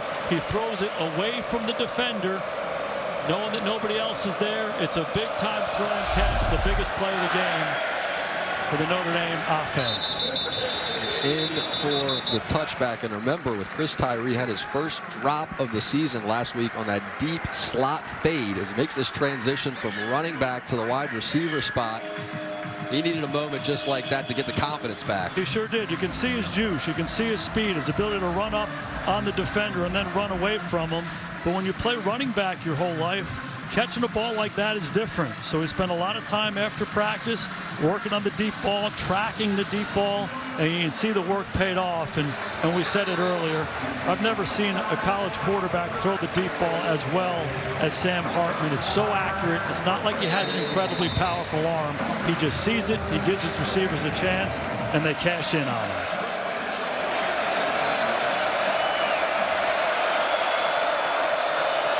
Can Caleb Williams get hot? That's 31-13. Williams takes his time over there toward the sideline, has a completion. He stepped out of bounds. That's Taj Washington with the grab and with the first down. Anticipate USC getting a little tempo going here, getting on the ball, trying to put a little pressure on this Notre Dame defense. Empty it out for Williams.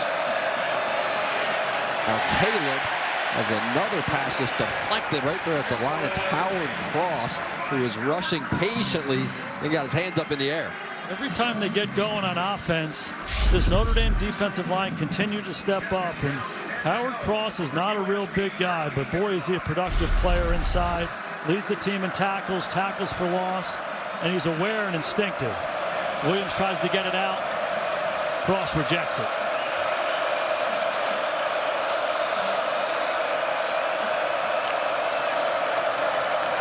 Now Williams hands it off. It's Lloyd, and Lloyd is going to be stopped up. Jason Onye there to make the tackle. Good couple plays for this Notre Dame defense. We knocked the ball down on first down. 3-yard gain here on second. Now we got 3rd and 7 for this Notre Dame defense. Caleb's going to get him on the line of scrimmage. Try to get an indicator as to what the defense is going to be in and get to the right call. I would anticipate Al Golden dialing up some pressure, some 5-man rush and man-to-man coverage outside. They're all down around the line of scrimmage.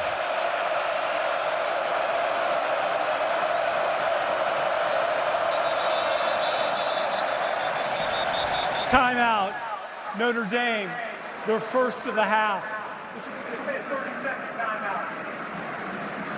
So it's really a fun chess match, and you watch it playing out. You have Lincoln Riley, who's scanning the play in with Caleb Williams, Al Golden, who's then checking the defense. It's all occurring there before the snap, and a timeout there. Freeman wants to think about it. Yeah, absolutely. And the recurring theme all game long has been Notre Dame's approach to rush and get after Caleb Williams. Don't sit there dropping 8 and rushing 3 and giving him all the time in the world. Let's attack this guy. Let's create some rush lanes. Let's force him to move in the pocket. Let's have guys containing him. Let's have guys spying him. The key to the whole thing, though, is those are all great ideas, but if you can't cover man-to-man in the back end, they don't work. Been great team defense by the Irish all night long. They need it one more time here. The guys that we have seen spying Williams are the best athletes at the linebacker spot for Notre Dame. It's been Bertrand, Leofau, and Sneed, who have all made some plays. Now 3rd and 6. See Bertrand over the center here. Williams protected well, and Williams directly over the ball has a completion to Michael Jackson to pick up that first down.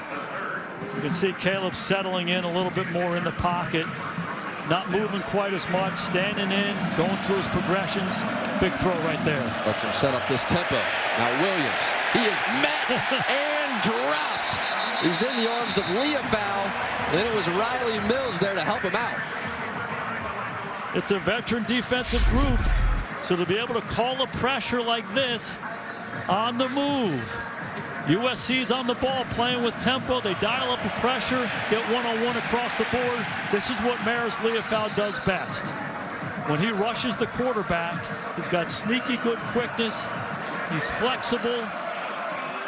Makes a move on the interior lineman, gets to the quarterback. Another big stop by Notre Dame, and it's 2nd and long for the Trojans. Williams has Mills in his face, and he's just spun down. Nana Osafo-Mensah. It was Riley Mills that had the original pressure. Then Osafo-Mensah finished him off. One of the things you see Caleb Williams do a lot of is he comes out the back of the pocket. Here's Osafo-Mensah here in the end. And they talked all week long. Don't go with his upfield shoulder, go with his back shoulder. There's pressure inside by Riley Mills. Osafo-Mensah stays high. Caleb Williams tries to bail out. He's right there for the sack. And it's 3rd and a mile. This Al Golden scheme has given him fits. And Golden was excited telling about it. This scheme yesterday, now on 3rd and very long. Just get the ball out to Jackson. So you can gain some of that lost yardage back. Benjamin Morrison there to spell him. Time and time again, whenever USC gets anything going, this defensive line shows up. And you said it, Al Golden and his defensive staff, it's a great rush plan, not only by design, but teaching the technique. This is how he wants to escape. This is the angle we need to take. We've seen it time and time again tonight. Really effective for the Irish defense. 30 seconds left in this 3rd quarter. Flags in the air right there at the snap. False start. Offense. Not all the players were set. 5-yard penalty. 4th down. That'll back them up even more.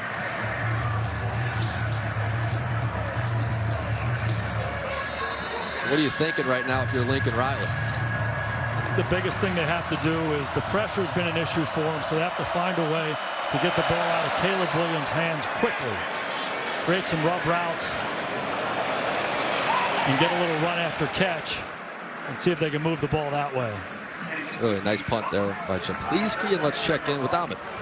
Hey, Jack, yeah, we got some injury issues for the USC secondary. We saw Max Williams leave the game in the 1st quarter. His replacement, Bryson Shaw, was in the tent getting his left thigh retaped. He was not on the field for that 46-yard touchdown to Chris Tyree. So they're thin in the secondary, are the Trojans here for the rest of the game, it looks like.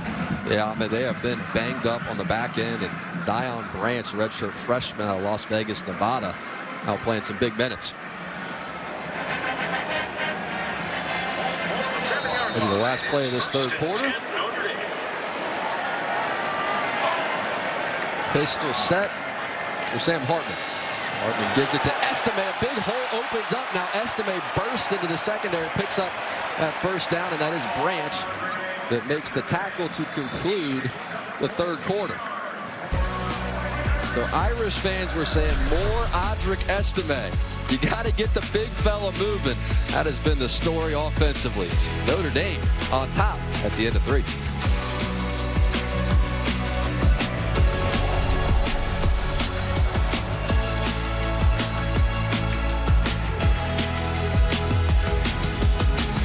An aerial coverage tonight brought to you by Ford, and what a scene it is as they have shut the lights out here at Notre Dame Stadium.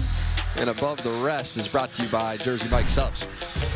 This offensive line, much maligned coming out of the game last week. Give Joe Rudolph, the offensive line coach, and these 5 guys up front a lot of credit. They've been dominant running the football. This is what they do best. They love pulling those guards, knocking them off the ball. A couple of these short yardage plays. Hand the ball to Audric Estime. The protection has been clean. Look at the one-on-one matchups. It's a nice clean pocket for Sam Hartman to be able to throw the ball down the field. So after a rough night last week against Louisville, this Notre Dame offensive line has responded, and they've been the difference for the Notre Dame offense in this game. Estime, 14 carries, 68 yards, and a couple of touchdowns. Only had 10 carries for 20 a week ago. Estime up the gut, and Estime is stopped there by Mason Cobb. Again, if you think about the stretch for Notre Dame going back to Ohio State and then Duke and then Louisville, a little bit of a trap game. Everybody knew USC was coming next. And Louisville beat Notre Dame in all three phases. And Notre Dame's offensive line did not look good. They didn't protect well. They didn't block well. And they watched that tape. They didn't throw the tape away. They watched it, went through it. How do we fix it? Done an excellent job here tonight in both the run game and the pass game. Faison back in the game at receiver. He's in motion. They get the Faison, flip it back. Estime, and Estime is met by this SC defense. Well played. That's Muhammad who got him on the ground. And this is a big third down right here. 31-13 with 14 and change to go. Important for Notre Dame to keep this drive alive. Obviously, USC trying to get off the field, trying to maximize their opportunities coming back the other way. 3rd and 6 situation. Again, a pressure down for USC. Don't be surprised to see Sam Hartman try to get the ball out of his hand quickly to beat the heat. Hartman drops, gets that ball out quickly, just as you said. The Holden stays, and Holden stays turns around and picks up that first down. Excellent by Holden stays there. It wasn't pressure, it was just a 4-man rush. But one of the safeties was coming down to rob the middle of the field, be an extra defender. And Stays comes out of his stance, pushes up, gets first down, snaps it around. Hartman was on the money. Notre Dame's moving. For Stays, he had 4 touchdowns the first 4 games, but he's been quiet since. Hartman flips it back. Estime takes his time. It's about as patient as you'll ever see Estime run right there. Only picks up a yard. Roland Wallace eventually just stepped up and said, "I'll bring you down."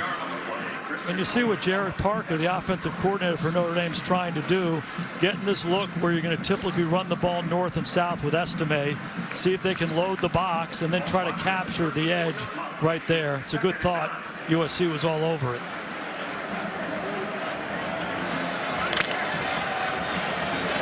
Darian Price in for Estime.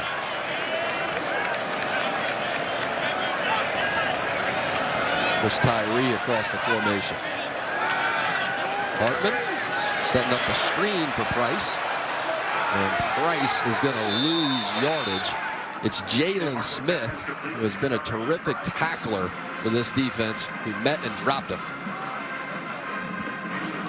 To cross the ball screen, Darian starts here, he comes back here, and then a lot of USC defenders recognize it. Excellent job by Smith capturing the outside shoulder of Price and turning him back inside. Now 3rd and 9 for Notre Dame. Sam Hartman's got to be smart here. He's got to understand this play in the context of the ball game. A lot of these USC guys in the middle, it looks like a pressure look on the back end. Hartman flushed. Hartman's going to throw on the run, and it is batted away. Well played there defensively. He's looking for Jaden Greathouse. It's broken up over there right on the sideline. Greathouse is out there by himself. This is a freshman. It's an awfully good year. Caught 3 touchdowns early in the year. Greathouse just needs to drive back to the football a little bit more. An excellent play by Christian Roland Wallace, continuing to drive back and getting that right hand in for the pass breakup, and now USC is off the field. Zachariah Branch, ready to spark. First and punt, down to about the 23. Branch taking his time, now reverses field, hits the Jets, has some space. Now here goes Branch down the sideline. Only the punter left, and inside the 20 he will take it before McPherson gets him on the ground. Every time he touches it. This is the guy that the USC coaches and the Notre Dame coaches were talking about. Highly recruited. He's a touchdown maker. He's got a punt return for a touchdown, a kickoff return for a touchdown, a couple touchdown receptions. Starts one way, starts the other way. We talked about Caleb Williams' instincts and vision. That's what Zachariah has. He showed it right there. The biggest play for USC up to this point on offense, and they're knocking on the door trying to stay in this game. And SC needed it desperately. Set up inside the 20.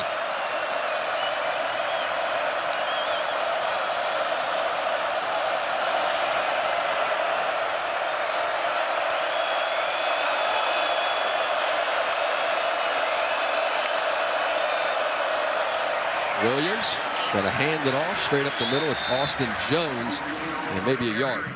Yeah, like we were talking about at halftime, 1974 USC Notre Dame. Notre Dame was up 24-0 at halftime, and the great Anthony Davis returned the opening kickoff for the second half for a touchdown. He went on to score 4 touchdowns, and USC won 55-24. One of the iconic games in this rivalry.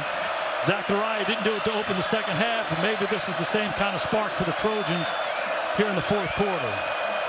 Bring McCree in motion. Williams back to the ground. This is Jones, and Jones makes a cut and takes it down to just about the 10-yard line. Now Osapa-Mensah making a stop. Yeah, and this is the area that Al Golden talked about. It's not about yards, it's about points. Most improved red zone defense in the country, from one of the worst to one of the best. They got a 3rd and short. I got to believe this is 4-down territory for Lincoln Riley, so I would anticipate a run or a quarterback run in this situation, knowing that you got another down if you don't make it.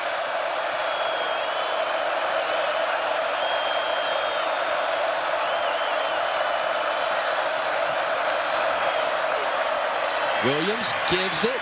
This is Jones, and Jones is battling his way forward to pick up that first down. Just giving the ball to Jones there. He gets the job done. Yeah, when you know you have 2 downs to get it, you anticipate running it in that situation. And if you don't get it, you're that much closer. Now they got 1st and goal on the 7. They're staying on the ball, using tempo, trying to maximize these possessions and score as quickly as they can, knowing they're down 18. Rice matched up with Benjamin Morrison up on top of your screen. Williams looking that way and into the end zone. He fires, and it is broken up. It's Benjamin Morrison who is there. Rice had his hands on the football, and Morrison wins. One of the best matchups outside. Brendan Rice versus Benjamin Morrison. One more time. Morrison holding them. Excellent job playing through the down. Looks like Rice had secured it. Morrison continued to play, continued to tug, and eventually dislodged the football. A 2nd and goal and some confusion for Notre Dame defensively. Now they get themselves lined up. Williams scanning, buying more time, scrambling, firing toward the end zone. It is caught for the touchdown. Brendan Rice. Benjamin Morrison won the first time, comes back, and this time Rice gets the best of him. Wow. It's been a rough night for Caleb Williams, but this is what he does better than anybody in the country. It's empty, so you anticipate if he doesn't like one of the throws outside initially, he's going to try to extend the play, and it becomes a tough down for the guys at the back end. They have to cover for 8 and 9 seconds. He's running left and just flips it back the other way. You see him do this all the time. I don't know how he does it. One more time, coming up big for the Trojans, and they're back in it.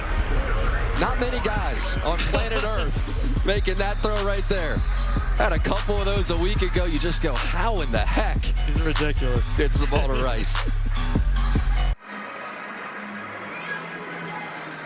How would you like to be on the punt cover team for Notre Dame and have to try to tackle this guy? Zachariah Branch, he starts up, he goes right, he goes back to the left. This guy's got unique speed, quickness, and explosiveness. This is a tough down for a guy like Benjamin Morrison. The coverage is good initially, but Caleb Williams extends the play, and you got to guard him. It's not 3 seconds, 4 seconds, it's 6, 7, 8 seconds. It's a tough down for those DBs. They've been fantastic all night long. Williams extends it. A good strong hands catch by Brendan Rice. And don't think on that USC sidelines they're not doing the math. Okay, it's 31-20. Okay, we need a touchdown, 2-point conversion, and a field goal in time, and we got plenty of time to do it. 2-possession game, and here we go. This is Price bringing it out, trying to return of his own. Now Jadarian Price turning on the Jets. 20-10 touchdown Notre Dame. Wow.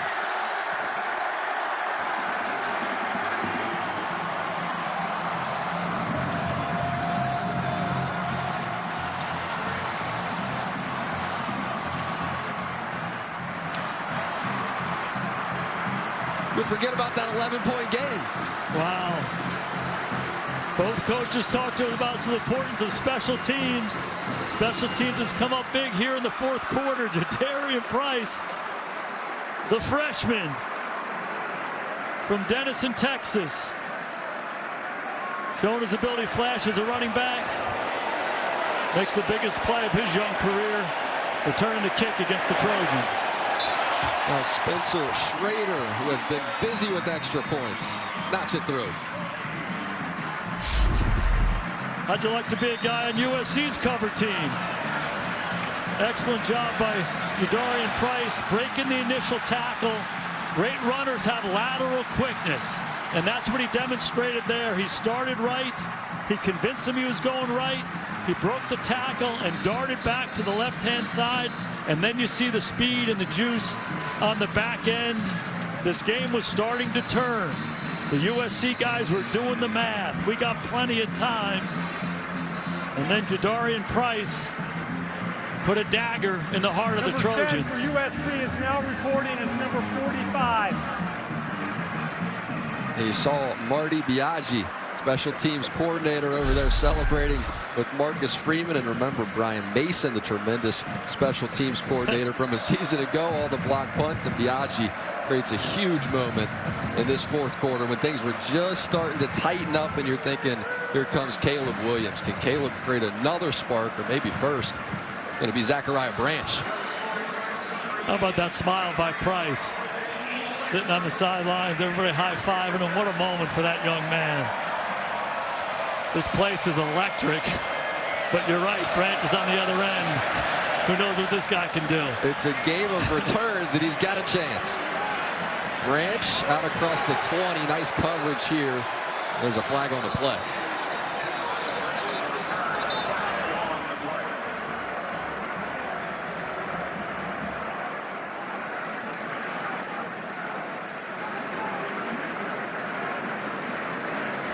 During the return, holding receiving team, number 20. Half the distance to the goal. Corrections, number 6 on the hold. Half the distance to the goal. USC's ball, 1st and 10.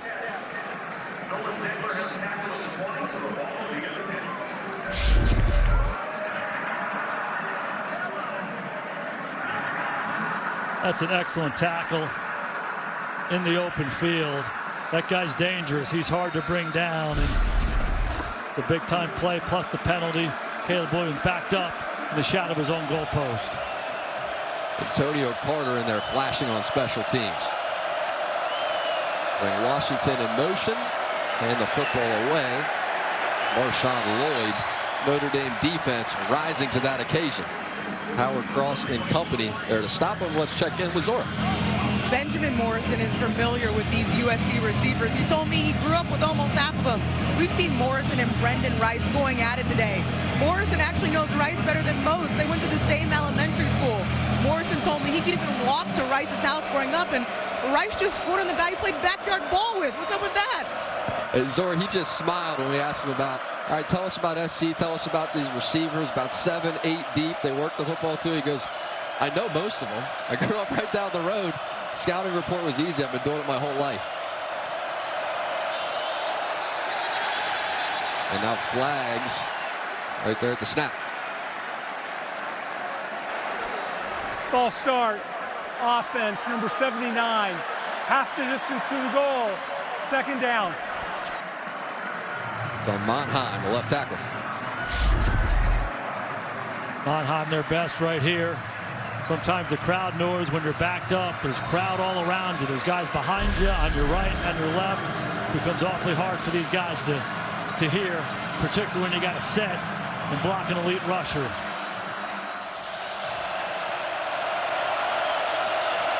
Now the Trojans back way up.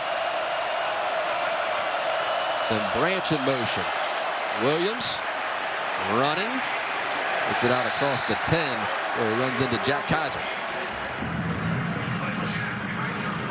This will be an interesting call here for Notre Dame on defense. Been very effective rushing 5 guys. When Caleb threw the touchdown pass to Rice down at the other end, they only rushed 4. And he found a lane to get out and make a play. Important for Notre Dame to stick with the plan that's been so effective for them the whole night long. Stay after them, keep rushing 5, count on your guys outside to cover them up. Empty set for Williams. Williams holding that football, and now he just fires one, and it's caught by Michael Jackson. Rush was just starting to arrive when Williams uncorked one. Excellent job hanging in that pocket and letting Jackson uncover inside, and Caleb was on the money.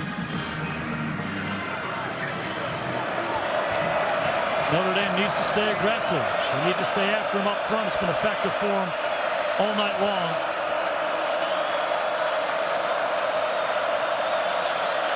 A 6:20. SC needs points in a hurry. Williams patiently trying to escape that rush and able to, and now he's still on his feet as he is eventually brought down behind that line of scrimmage. It took everybody. Riley Mills was in there forcing the pressure. Wow, this was wild. It's a 4-man rush. It's a game inside. Riley Mills is free. You see Caleb spin out of it.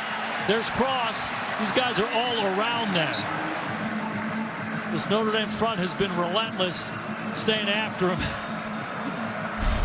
It's like Barry Sanders playing quarterback. It's unbelievable. Incredible play just to lose 2. Williams gathers the snap. To the outside it goes. Incomplete, looking for Taj Washington.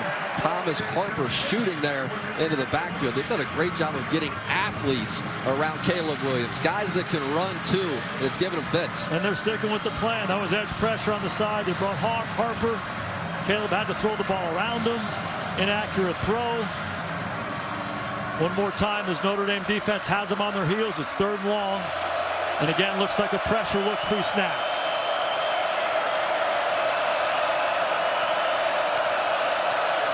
There's movement there. Wide receiver, bottom of the screen. It's Singer who came out of his stance. False start. Offense, number 15. 5-yard penalty. 3rd down. There's Singer out here. You see the movement. Easy call for the officials. 3rd and 17, not easy. In this situation, believe it or not, I do think you got to consider this 4-down territory to keep yourself in this game. Down 18 with 5:32 to go. And I say that, getting a completion that gets you half of it to make it 4th and manageable is a good play. But in 3rd and long, way too often. Out to Jackson. Now Jackson up and over. And they're not going to get close to that line of game. Now it's 4th and 9. They're staying out there. Decision time for Notre Dame. They sub. USC subs. Trying to get the right call from the sideline. Again, I would anticipate a 5-man pressure outside, inside, and man-to-man coverage outside by Notre Dame. Looks like there's some uncertainty. Marcus calls timeout. Sure did. So Notre Dame timeout. 4th and 9. SC's got to have it. When we come back.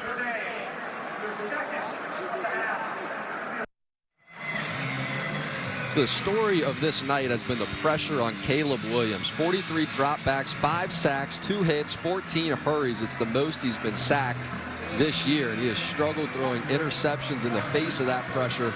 Now 4th and 9 will Al Golden dial it up again. Well, just the philosophy of Lincoln Riley is there's a lot of 5-man protection. There's not a lot of 6- and 7-man protection to try to combat this pressure. They try to block with 5 guys and count on Caleb to get the ball out or make a play with his feet. So be interesting here to see what they do. I would anticipate Al Golden dialing up a 5-man pressure, counting on his guys outside to cover him up. They do not want Caleb Williams to extend this play. Showing pressure. Now Bertrand moves to another gap. Williams going down. He is met, hit, just trying to get rid of that football. Jalen Sneed shot into the backfield. As the quarterback's forward progress was stopped. There's no fumble, no pass. Pressure, pressure, and more pressure. Athletes all around him. Jalen Sneed arrives for the sack.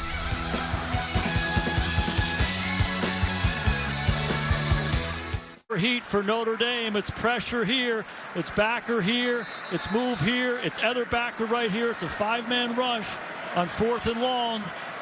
One more time they get to Caleb Williams. And one more time of the game. Audric Estime straight up the middle. He goes and inside the 10. Zach, we talked at the outset of this ball game. I don't care who your skill guys are on either side. Football games are one up front. This Notre Dame offensive line had to show up, and they did. This Notre Dame defensive line, their pressure had to show up and affect that guy right there. Arguably the best player in college football, and give Al Golden and his defensive staff a ton of credit for the plan they came up to keep Caleb Williams in the pocket and limit his big playmaking ability. They did it right from the get-go. They did on the last 4th down of the ball game. Now Notre Dame is running it out. Heavy formation. Give the football to Estime. And Estime rumbles ahead, maybe got a yard there. And you think about USC in this upcoming schedule. You got number 16 Utah coming up. Cal, number 7 Washington, number 8 Oregon. USC. As SC takes a timeout, number 18 UCLA as well. It's the 3rd most difficult schedule remaining in the FBS, and so it gets a lot harder. One of the Heisman favorites you're looking at right there, and then a night like this, you can only imagine what he's thinking about over there on the sideline. Yeah, it sure does, and as good as they were in the early part of this season, this night and going forward will be a challenge for this team and for that guy right there. And there's been one 2-time Heisman Trophy winner, Archie Griffin, 1974 and 75 in Ohio State. A lot of guys have won early in their careers and haven't been able to repeat, and it's easy to see why. A tough stretch coming up. University of Washington, big win today. Michael Penix in the mix. He was a difference maker. So as this college season comes down the stretch, both for teams and individuals, impactful night. Now a 3rd and 2 as the Irish try to put this game away. Bet they hand it to number 7. Good bet.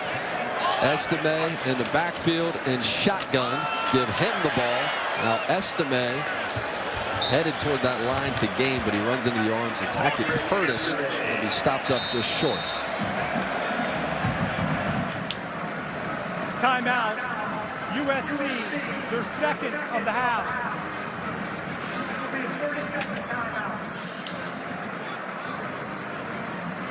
So Marcus Freeman's coming off that tough loss, and you could just see him smiling with the way his team's played. So we're talking the Heisman, Matt Leinart, Tim Tebow, Johnny Manziel, some of these notable Heisman campaigns trying to run it back the next year. Jameson Winston, of course, Lamar Jackson, Bryce Young. So everybody's asking, and it sure felt like, could he be the guy that goes and runs down Archie Griffin, only 2-time Heisman winner? Some of the favorites, Pac-12. How about the Pac-12 in this final year? Penix, saw that amazing game. Penix, Bo Nix, and Caleb Williams right in the mix. All those guys at the top of that Heisman chart. Night like this will not help number 13. Spencer Schrader from 23. And he's got it. This reminds you a little bit of that Clemson game last year, doesn't it? Sure does. 41-20, all Notre Dame. Presented by Discover. Next Saturday, Minnesota and Iowa. We were just there. Fun doing games Iowa. A little old school football. You got Michigan, Michigan State, number 2 Michigan, that is, in prime time, 7 p.m. NBC and Peacock. So we mentioned before the break, just being in this building, it flashes you back a bit to when Clemson came to town last year. Clemson came to South Bend undefeated, 8-0. Notre Dame disappointing, 5-3. Everybody was down on Marcus Freeman. Criticism was everywhere.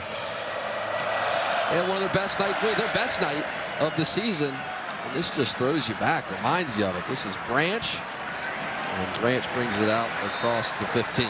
It sure does, and give credit to Marcus Freeman and his staff to get the spirit of this team right, to come back after the tough loss last week, and this is the big reason for it. Al Golden's defense Comprehensive rush plan to affect this guy, keep him in the pocket, limit his big playability, cover him on the back end. They did it a lot of different ways throughout the night. The common theme was he had nowhere to move in the pocket. He had nowhere to throw it time and time again. It started early. It continued till this last drive. It's been the difference in this ball game. You don't see Caleb Williams in this USC offense play like this very often.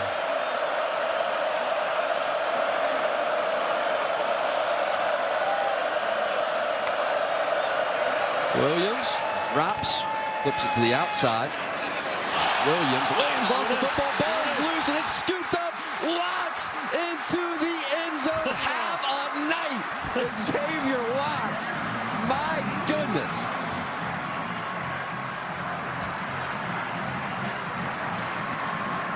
Cam Hart keeps knocking these footballs out. Watts needs to throw it into the Heisman pose. 2 interceptions tonight, setting up Notre Dame in the low red zone, and then he scoops up a fumble and runs it in himself. This Notre Dame defense has been dominant. Talk about game-changing plays, and Lincoln Riley is just shaking his head. Wow. And that smile on Al Golden's face, defensive coordinator over there, says it all, doesn't it? Been a masterpiece by him. Caleb gets the ball out of his hand quickly. Gets it into Mauro Williams' hands. He's going to try to make a move. This is Cam Hart.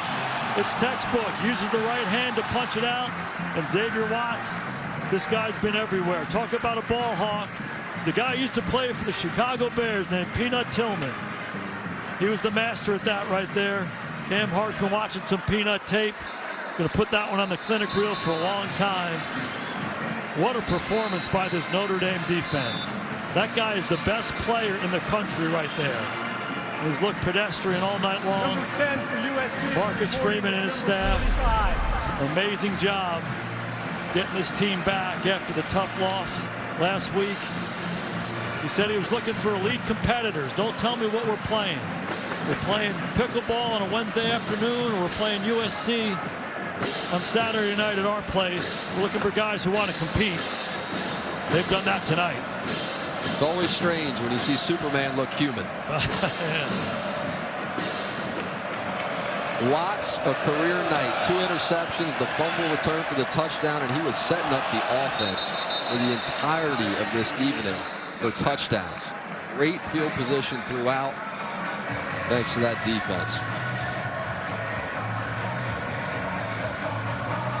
I think it's a good idea to keep Caleb Williams on the sidelines. Great look at Al Golden right there, defensive coordinator here at Notre Dame. He's just an outstanding football coach, and we had such a good visit with Al this week, and he was talking about the plan for Caleb being very similar to the plan they had when he was coaching with the Bengals when they played Mahomes and the Chiefs. The rush plan, do things a few different ways to keep him in the pocket. Don't let him extend plays. And then the coverage plan on the back end, the mix of man-to-man and zone. They put that plan in place here tonight, and this Irish defense has executed beautifully. You can't help but think, what if Notre Dame had just beaten Louisville last week as they hand this football straight up the middle, and Louisville lost to Pitt 38-21. Weird even just saying that out loud. 38-21, game didn't end too long ago. And so Notre Dame fans now just have to think about that with a new quarterback coming into the game, and Miller Moss, backup sophomore, played some this year and gets an opportunity late. And this football away, and the ball comes out of Joyner's hands, and Notre Dame on defense the field is a fumble recovered by Notre Dame. First down. With another takeaway. This is surreal. Talk about a shark smelling blood. There's blood in the water, and this Notre Dame defense is getting after it. This is Joyner trying to keep the play alive. Could it be Watts? Can't be Watts. There's no way it's Watts. 2 interceptions, picked up a fumble, forced a fumble. Xavier Watts has been all over the place for the Irish tonight. It's one of the best games a defender has ever played inside Notre Dame Stadium. What a feeling for Marcus Freeman. He had a rough week. a lot of scrutiny when you're the head football coach at Notre Dame, and you try to stay insulated, but you feel the noise on the outside, and you have to be a beacon for everybody in the organization. Get everybody's mind and spirit right, and Marcus Freeman has done that. To see your team go out there and perform, what a feeling. Exhilarating night for Marcus and his Irish football family. How hard is that after a loss like that last week? Everybody's disappointed. Everybody's talking about you. The criticism, you try to ignore it. You know you have a huge game coming back up for a head coach. What kind of a challenge is that? It's an unbelievable challenge. And, we've talked about this with Marcus before. And, people value genuine leadership. And I get that. But when you're the head coach and you lose a game like you did against Louisville, sometimes genuine means I want to pull the covers over my head on Sunday morning. And you can't do that. You have to lead the entire program. And Marcus Freeman has done that. You pop out of bed. You have great energy and juice in the office. And everybody can feed off of your spirit. And this Notre Dame team has done that. They did it right from the start. They're still doing it now. Estime still has plenty of juice as he picks up that first down. It was really interesting talking with him. And he was saying that I sit in that office, especially after that hard loss, and I'm thinking about what I want to say to the team, and I'm going through my notes, and same things I'm telling myself to get up and keep moving forward. I go and I say it to the team with so much conviction because I have to believe it. I have to hear it, and they need to hear it too. Self-talk, like they heard it. Yeah, self-talk is a powerful thing for leaders. Talking to yourself, conveying those same messages to your team, and to be able to communicate in a way where they respond. That's the biggest deal, and this Notre Dame team has done it. The defense led them today. Amazing performance. Keeping Caleb Williams and this USC Trojan offense under wraps. The offense did what they needed to do to play winning football. It was complementary football, a collaborative effort. And one of the challenges of college football is one game of your schedule can really impact what's going to happen at the end of the year. So for USC, it's a tough road ahead, but they got the quarterback, they got the coach, they got a lot of people. They can make a little run themselves and get right back in the mix. One more kneel down from Hartman. And this will be a night that Al Golden will think about and smile for a long, long time. And you mentioned those matchups that he had with Patrick Mahomes. And when he was going through the game plan yesterday, it just felt like he had been in this situation before. He knew exactly what he wanted to do. He said, I'm going to double team that quarterback. Forget about the receivers. And now you have the fans rushing the field. What a night here in South Bend. Reigning Heisman Trophy winner comes to town. This Notre Dame Fighting Irish defense got after him pretty good. Clock's going to 0. School's out. Place is up for grabs. Fireworks exploding in the air. You think this rivalry means something to both these schools? You better believe it. Wow. Look at this scene. If you're a Notre Dame student, you'll remember this for the rest of your life. Do you remember the night we beat USC and Caleb Williams and we stormed the field?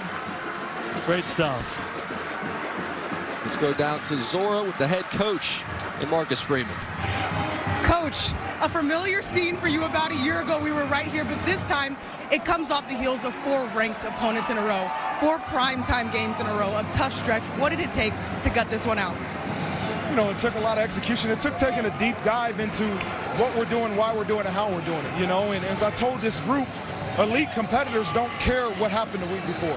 It's our choice to make sure we do have the mental discipline and the mental toughness to do what it takes to have success. And credit to these players, man. They work their tails off, and these coaches.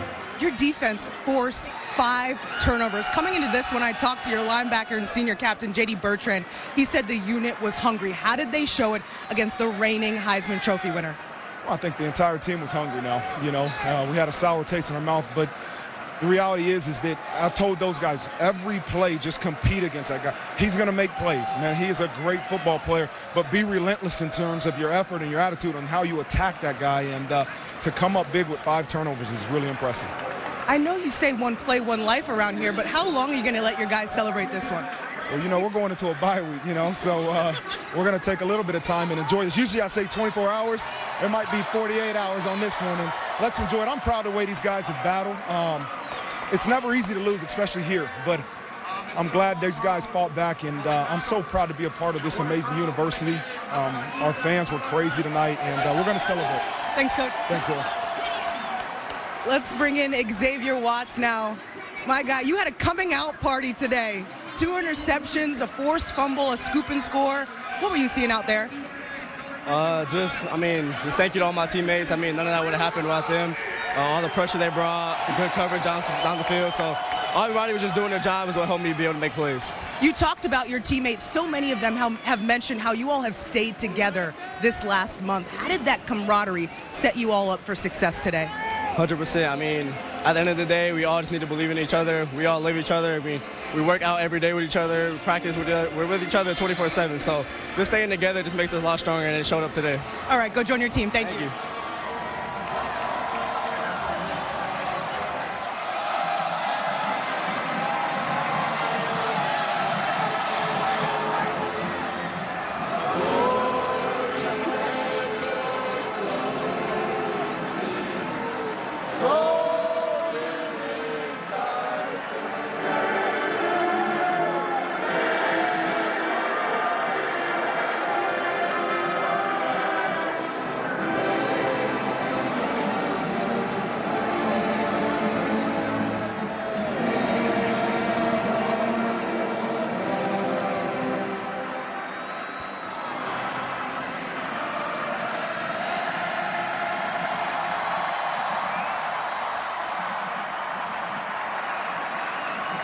How about that shot? Something else. And Marcus Freeman, always on to the next game, on to the next week, into the bye week. There you go. It says 48 hours. I think we'll celebrate this one. Take 72, Marcus. Take 72 might be the correct number. Mental discipline, the toughness he talked about.